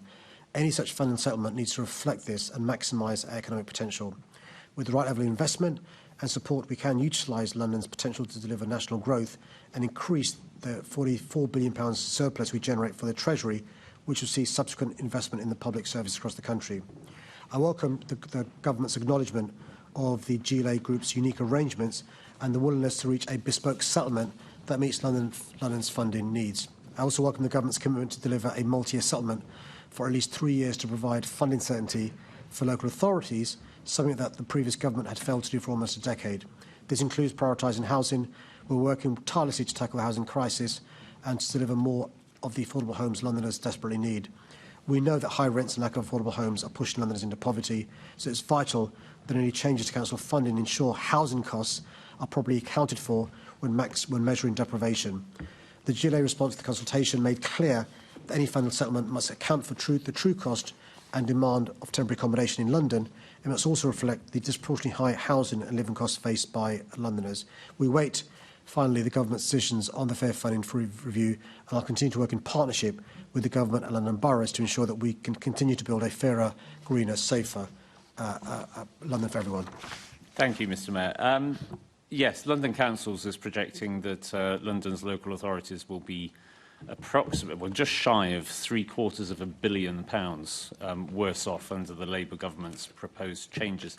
Could I just clarify, in your statement, the answer to the question, are you expecting to lose money from your budget as well, or do you believe that your budget will be ring-fenced and protected? So the business rates reset would mean we lose money, and we're speaking to the government about transitional arrangements in the interim between the announcement and the reset taking place.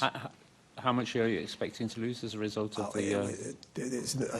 We've got the figure. We know what the figure is. I'm happy to share it with the member. If you could write offline. to me with it. Could you give an assurance that you'll commit to not putting up your mayoral precept to help cover any shortfall in funding from central government? I can't set up my budget now, but I mean, the member knows the timelines in relation to budget setting and stuff. I can't. Thank you. And in terms of the shortfall, what would this mean for the Metropolitan Police Service, who are already under critical funding pressures, which you admit yourself? Will this have an impact on them? So, because of the 14 years of austerity and what I inherited, not just the Met Police Service, Transport for London. Sorry, the colleagues are calling cuts in police boring. Just your response. Yeah. Oh, members, if we can just have some hush. If we could pause the clock, thank you. Yeah. We'll sort that time out. Sure. Carry on, Mayor. So because of the cuts from the central government over the last 14 years, we've had to backfill not just the Met Police Service, the Fire Brigade and Transport for London. And his question is right. We've used business rates growth on some of that stuff. And so one of the points we've made to the government is what any reset can't do is have a loss in those 3 areas in particular. And that's one of the reasons why we've managed to negotiate the transitional arrangements I talked about. Thank you. One of the main concerns which is had for the outer London boroughs, particularly Hounslow, which is looking to lose £30 million a year, Richmond, which is looking to lose £45 million a year, is that the focus is largely on central London losses rather than outer London losses. Will you commit to lobbying the relevant ministers to ensure that outer London is given a fair hearing in this matter? The member raised a really important point. The impression we were given initially when this draft allocation was announced was this would be money from central London going to outer London. What's now clear is there are even boroughs in outer London who are losers in the draft allocation. I met with a leader this week who loses a significant amount of money in addition to the council that he has the privilege to lead as well. I can more than happy to give that reassurance. I already have and will continue to lobby for all councils in London. My view is very simple. No council should be worse off. And that's the starting point of any conversation with the government. Excellent. Thank you. Thank you, Mr. Mayor. Thank you. Okay, let's then move on to, we've got Assembly Member Mohima online, and it's to deal with a question on best practice in housing policy. Can I thank the member for her question? London is the greatest city in the world, and many look to us for lessons on taking bold and decisive policy actions, including in the delivery of genuinely affordable housing and our approach to tackling the housing crisis. I'm proud of the work we have done to deliver genuinely affordable housing despite operating in extremely challenging conditions for house building and amidst the economic mismanagement of the previous government. I'm pleased that we've successfully negotiated an £11.7 billion settlement for London to deliver affordable homes over the next 10 years through the London Social and Affordable Homes Programme. We've also secured government support for a City Hall Development Investment Fund, which will aim to unlock affordable housing on stalled sites and act innovatively to bring forward strategic sites. I'm also renewing the London Plan and taking the necessary steps to support housing delivery, including exploring building on the Green Belt. At the same time, I fully understand the value of learning from other global cities and see the importance of sharing good practice. Earlier this year, I met with international investors and developers at the major real estate conference, MIPIM, to discuss how we can leverage investment to deliver affordable homes. My Deputy Mayor for Housing and Residential Development, Tom Copley, also joined a delegation to New York to meet with the city's housing and economic development agencies. We recently hosted the Mayor of Toronto in London, given a tour of the work achieved by the London Legacy Development Corporation on the Queen Elizabeth Olympic Park and the surrounding regeneration in East London. And last year, Tom Copley visited Vienna to learn about their model for social housing, finance and delivery. I do everything I can to support building generally affordable homes for Londoners. Paris's approach to acquisitions for affordable housing and Finland's housing first approach are also interesting. Thank you, and good morning to you, Mayor Khan. I'm really interested in particular, the learning from our European neighbours in terms of proximity and, I guess, approaches to things like social housing development. So you've mentioned Paris, and I'm aware that they have implemented policies around making sure that there is a proportion of social housing alongside any new developments, and something akin to our Section 106 is my understanding. I'm just wanting to ask you whether that's something that you would consider encouraging as part of the London Plan. You've mentioned it's a 10-year programme, and so some clarity would be really, really welcome. And I also wonder if you're able to comment on our partnerships in addition around with core cities and your close working with your mayoral counterparts across the EU. Thanks for the question. I mean, can I say this in a respectful way to other cities? Other global cities are playing catch-up with us and learning from us. And so we look at Paris's plans. They do the sort of things we've began doing in 2016 and subsequently. But I understand that house building across the country is just falling off a cliff.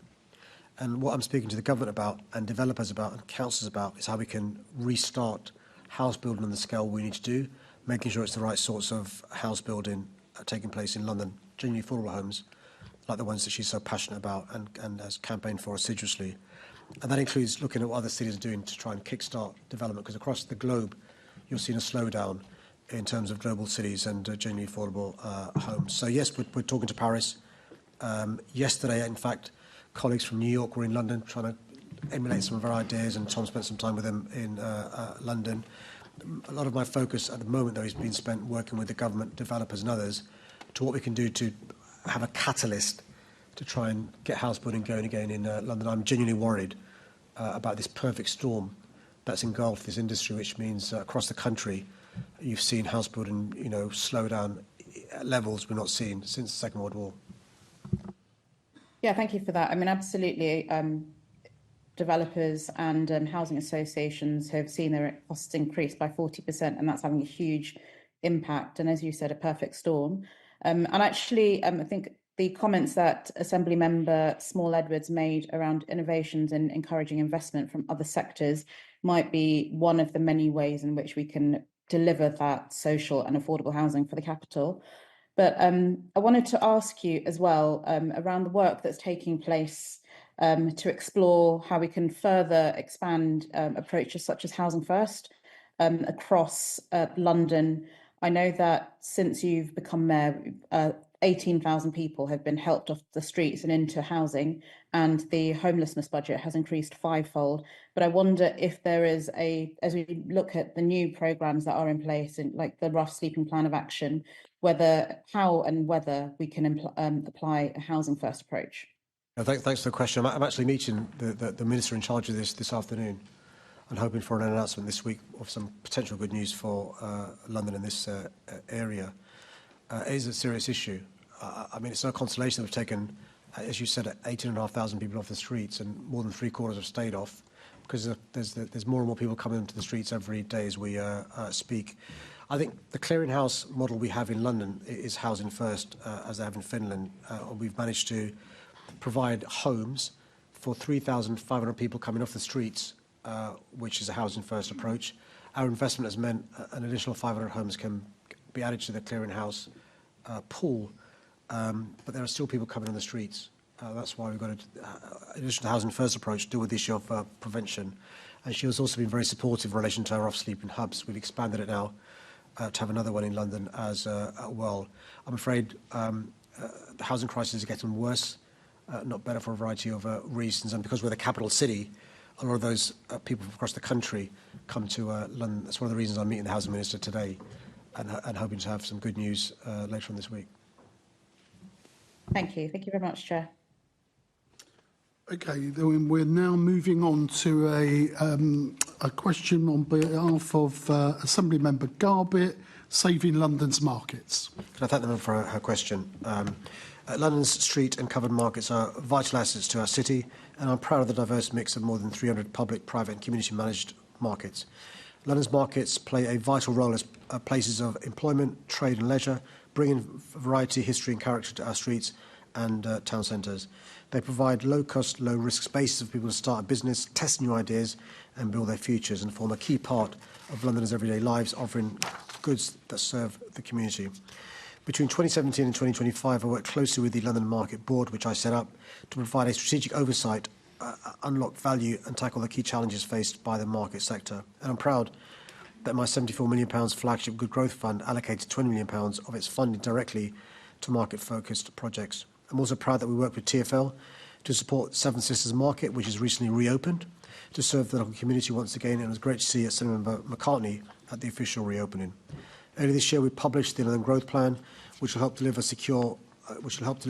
and secure long-term stable economic growth that benefits all communities. High streets and other economic hubs, including markets, will play a central role in achieving this. To ensure that support for London's markets reflects their vital economic and social function, we undertook a review to explore how the GLA could best support the sector going forward, and this led to the decision to retire the London Markets Board. In its place, a new sector-led London Markets Partnership, it will now put the leadership of the markets agenda directly into the hands of the sector. This gives London Markets a stronger platform to shape the citywide approach and to align with London's economic strategy. In addition, the chair of London Markets Partnership is a member of my London Business Forum. This will offer the market sector an opportunity to engage with the other business leaders on issues impacting London's wider economy. And my Civic Partnership and High Street Place Labs programmes are also strengthening markets as anchors of vibrant high streets, from Hoxton Street Market in Hackney to Surrey Street in Croydon and Catford Market in Lewisham.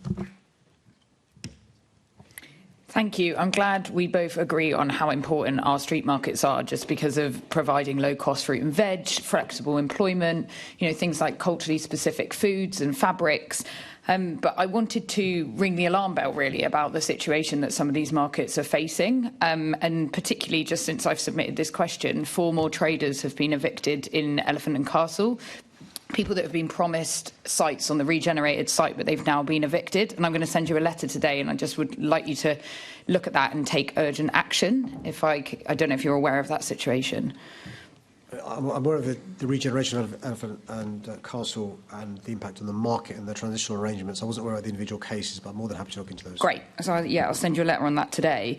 And like you've described, these markets are all across our city, but these save groups have popped up because they're really worried about them. Like you mentioned, the Seven Sisters Market, which obviously had decades of a group that were fighting to save that market. And I think the only reason it exists because the traders hung on in there, and the group fought for it to be a community asset. And we've got save groups all over the city. Save Ridley Road, there's Friends of Queen's Market, there's Save Brick Lane, there's Friends of Shepherd's Bush.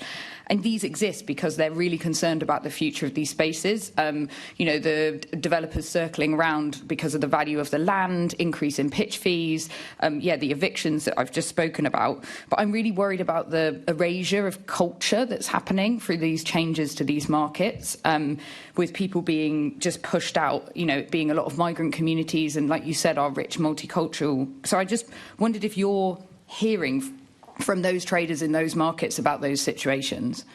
Well, firstly, we've got to accept there are some people, not the member and I, who don't see the benefits of markets. And I might hopefully set out why I think they're important. I think what we're seeing is, yes, record investment from City Hall, but the challenge is the landowners can see more money's coming in from other use of the space. So one of the things we're looking into in relation to the next iteration of the London Plan is how we can use planning to prevent change of use in terms of some of this space use for markets. Our London plan already is pretty robust and pretty strong. But she's right. We're seeing, we're seeing people seeing the potential of land they own being used for with more profit if it's not a market. And we've got to consider the impact on the heritage of our city, aside from the individual families and businesses affected. So have you heard directly from traders from those markets and the people that I've described about their concerns? Have you heard those directly?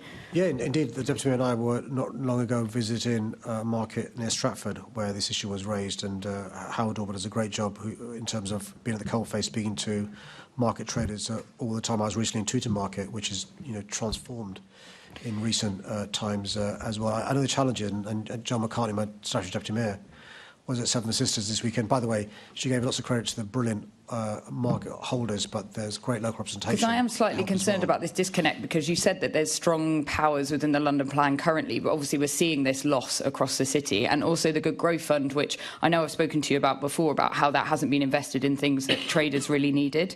There are Protect Our Places have put in a submission into the London plan, which are attached to the letter I send you, and I just implore you to read that, because it really speaks of the the cultural erasure that's happening across our city. I'm more than happy to share, and I'm grateful for raising these points. They're raised regularly by the Deputy Mayor, John McCartney, and I'll take on board the ideas she's got as well, I promise.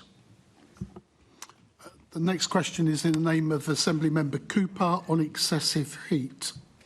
Can I thank the member for her question? The impacts of climate change are no longer a distant threat. They're here, right now, affecting lives and neighbourhoods.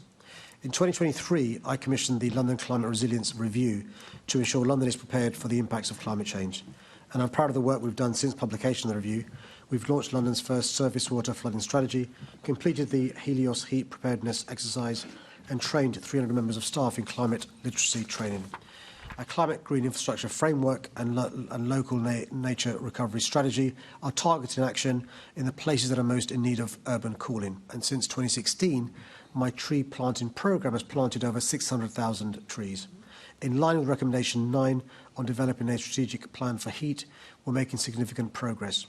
We've secured funding through the EU Pathways to Resilience programme. Working with London councils, this will produce a vision for a climate-resilient London, a heat risk plan and an investment strategy. It will drive action from partners to ensure buildings are able to cope with rising temperatures. London is one of the 40 regions across Europe that are part of the Pathways to Resilience, and we're sharing best practice and listening to Londoners' experience to help inform our actions. While Recommendation 24 on climate resilience in the Decent and Future Home Standards is directed to the government, I'm still acting in London.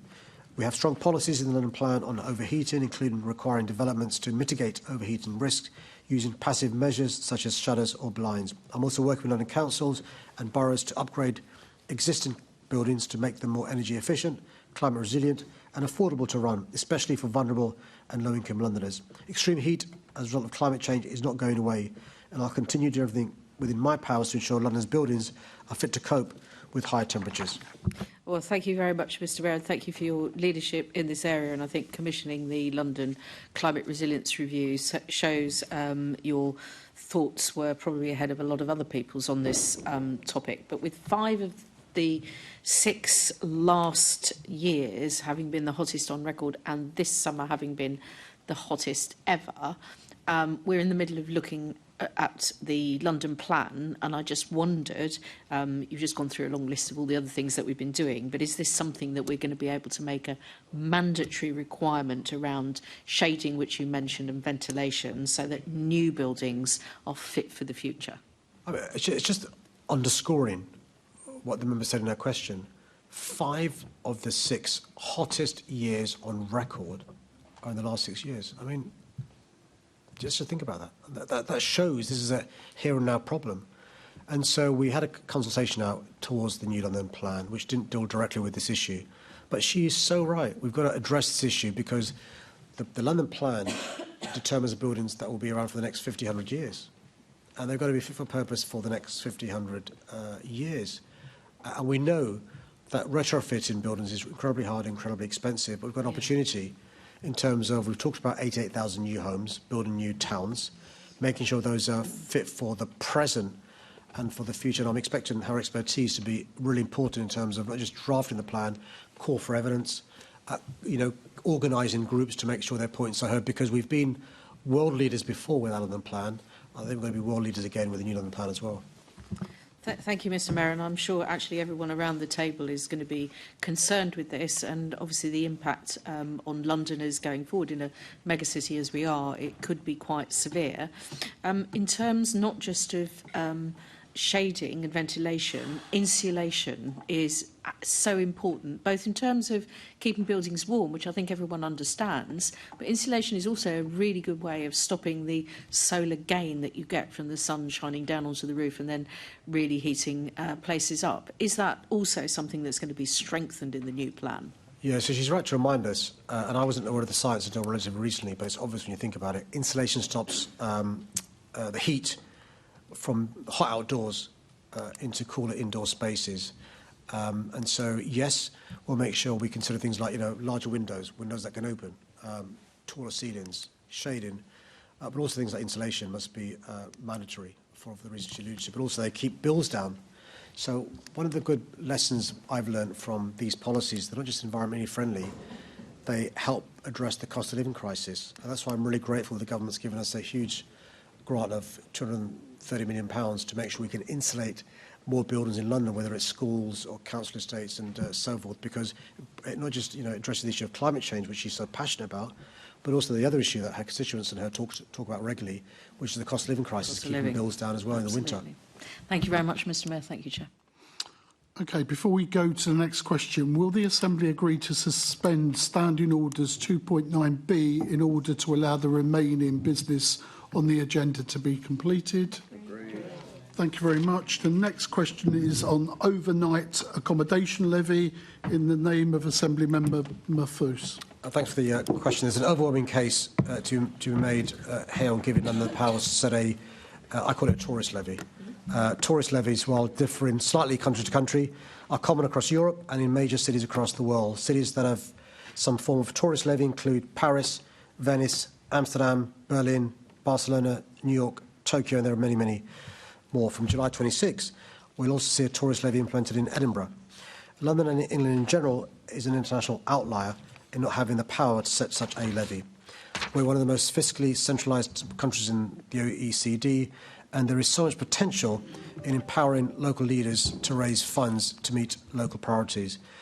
This government already has a strong commitment to further devolution, and I'm lobbying them for the ability to levy a modest tourist levy.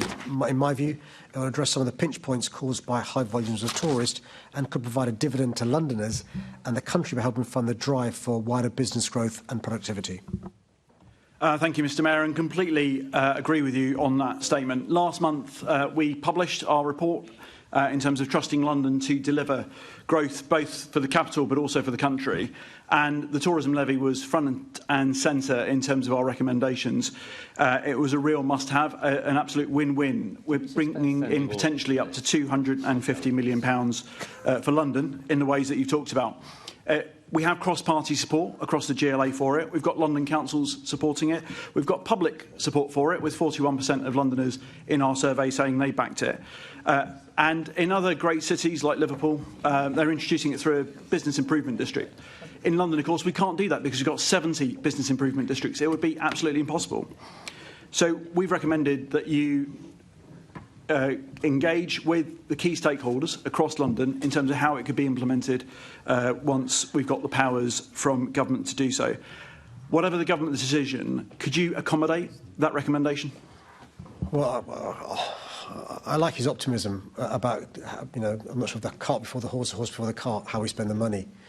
My energies are focused laser-like on trying to get these additional powers. In Liverpool is a voluntary levy, as he's said. And in fact, many hoteliers already work really well with their bids, as he's mentioned in other parts, in some parts of London, and some don't. So, I'm keen to work with all stakeholders across London, including councils, who, as you said, have been great partners and stuff, and businesses and other stakeholders.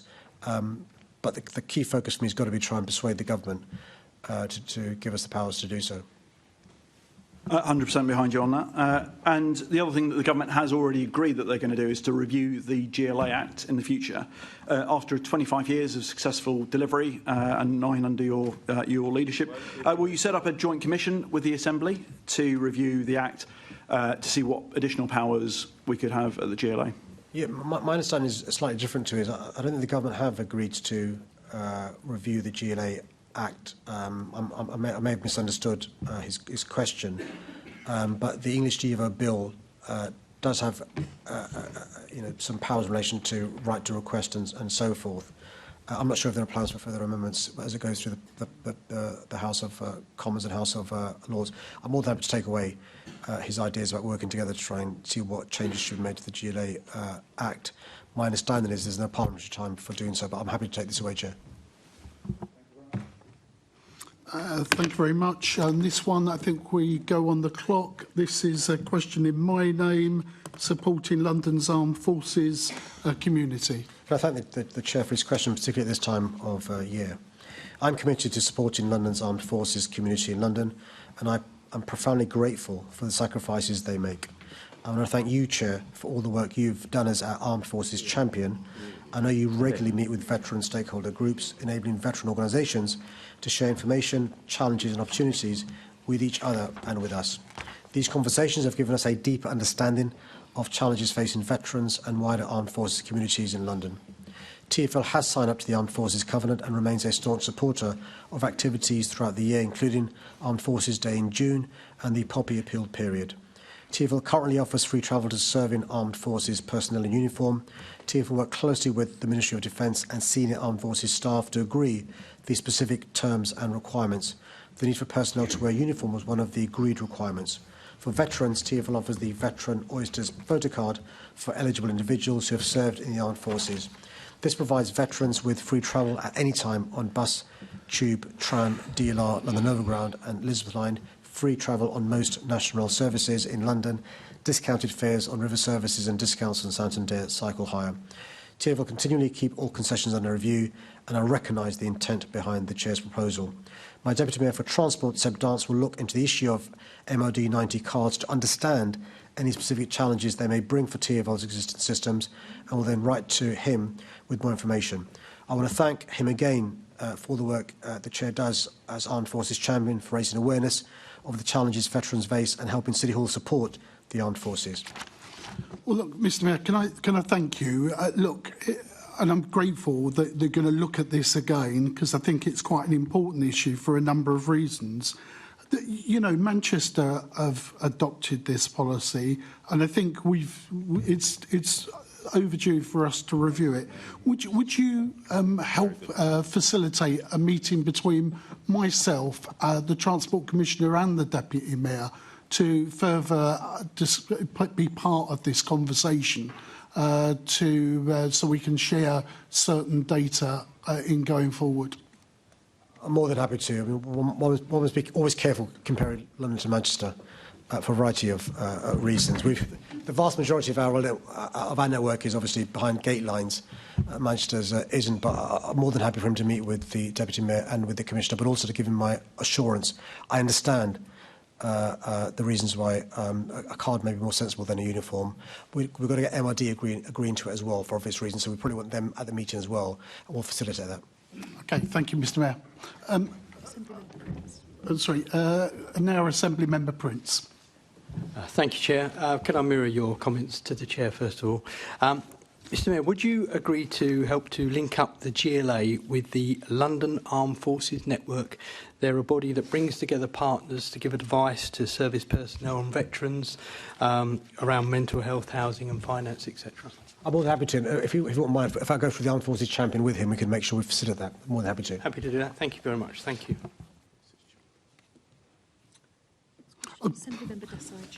Sorry, there's me thinking I've given up my role now after that moment. Assembly Member Desai and the issue of the Chinese embassy at the Royal Mint Court. Can I thank the member for his question? I understand concerns about the proposed embassy and the issues this may create. In my response to a question at March's Mayor's Question Time, I set out in detail the history of the planning application, which concluded with the former Deputy Prime Minister and Secretary of State for Housing, Communities and Local Government, calling in the application last October so that she could be the decision maker. I also explained that because of the planning application was acceptable in London planning policy terms, there was no sound planning reason for me to intervene in the case, nor for the GLA to appear at the public inquiry. I also confirmed that I had not made any representations to the Secretary of State and have not made any further representations since that time. A decision on the application was expected on the 9th of September, but this has now been pushed back to, I understand, the 21st of October, as the former Secretary of State said more time was needed to consider the plans for the development. While I understand the strength of feeling from local residents over the proposed plans and the importance of transparency in the planning system, it's now for the new Secretary of State for Housing, Communities and Local Government to either approve or refuse the application. Thank you, Mr. Mayor. Mr. Mayor, let me make it very clear that I'm coming to this issue from a planning perspective and a planning perspective only. The wrong embassy in the wrong place, which is what I've said from day one. I've always opposed this application. I'm grateful for the written response you provided last month, but there are some important issues here, including a fundamental issue of transparency in our planning systems, and that is why I'm raising this issue in the public domain. The applicants are still refusing to give details of the redacted sections in the application to the Secretary of State, of all people. Unprecedented and dangerous. So, Mr. Mayor, whilst the police have withdrawn the objections to the proposals, their previously outlined concerns about the impact of local policing resources because of increased protest at the site, including the fact that their policing plans for embassies revolve around these buildings being in and around central London. If permission for this embassy is granted, how will the Met be resolved to cope with the increased protests in the area? There have already been, about 35 protests outside the embassy, some of which I've attended since 2019. One protest was about 6,000 people. Well, it's going to be challenging, isn't it? I mean, in answer to previous questions, I've set out the challenges the police face, and the Commissioner took it upon himself, and I agree with him, to contact leaders across London to explain the pressure the Met Police is under in terms of cultural events, sporting events, protests this summer. This September was the busiest September we can remember, and you know, without commenting on the merits or demerits of the application, clearly an embassy in this part of London where there is a lot of public attention which could attract protests will lead to an impact on resources of police. So, Mr. Mayor, the security of those people protesting outside in a peaceful and democratic, as is their democratic right. In 2022, Greater Manchester Police had to step in to prevent protesters being dragged into the grounds of the Chinese consulate by consular staff. Indeed, I think one of them was actually dragged into the grounds of the consulate in Manchester and beaten up, escaping with the help of other demonstrators and Greater Manchester police officers. The action of the staff were condemned by the Foreign Office.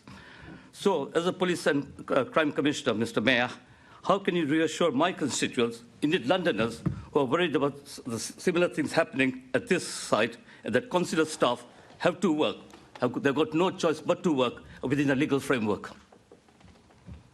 Which I'm just not aware of the incidents in Manchester, but I do know that it was well documented, but I accept that you're not aware. Yeah. But what I do know is from the answer I gave at previous Mayor's question time is that the police withdrew their objection, and I can't comment any further than that. And what the relevant minister will have to do is consider the merits of the application on planning terms. I've got no locus in relation to what the government may or may not do. Mr. Mayor, as I said, the decision is with the Secretary of State, and on planning grounds alone, I think it's unprecedented, as said, and dangerous, unheard of, that the applicant is refusing to give details of sections that they've redacted.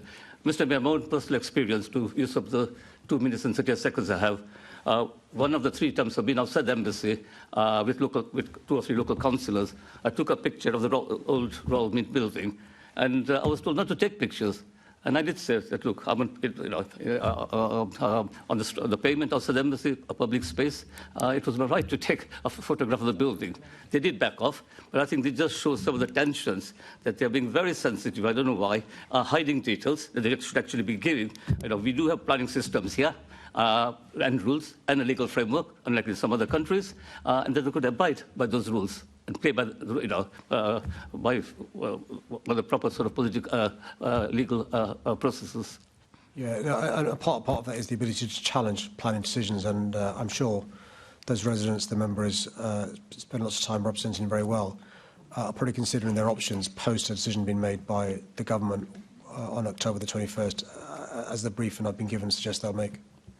I think there'll be more developments after this 21st. I expect this one to run and run. Thank you.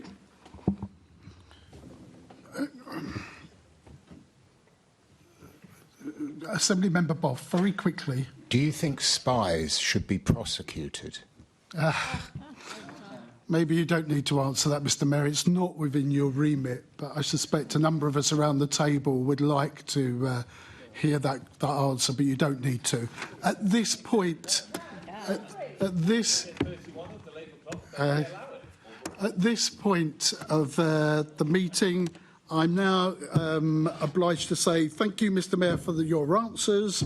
Then can I ask the Assembly to agree to the motion which is set out on the agenda in my name, which is the Assembly notes the answers to the questions asked. Agreed. Thank you. The date of the next meeting is, next scheduled meeting of the London Assembly will be the plenary meeting, which will take place at 2 p.m. on Thursday the 13th of November 2025 in the Chamber here at City Hall. Item 7, any other business that the Chair considers urgent.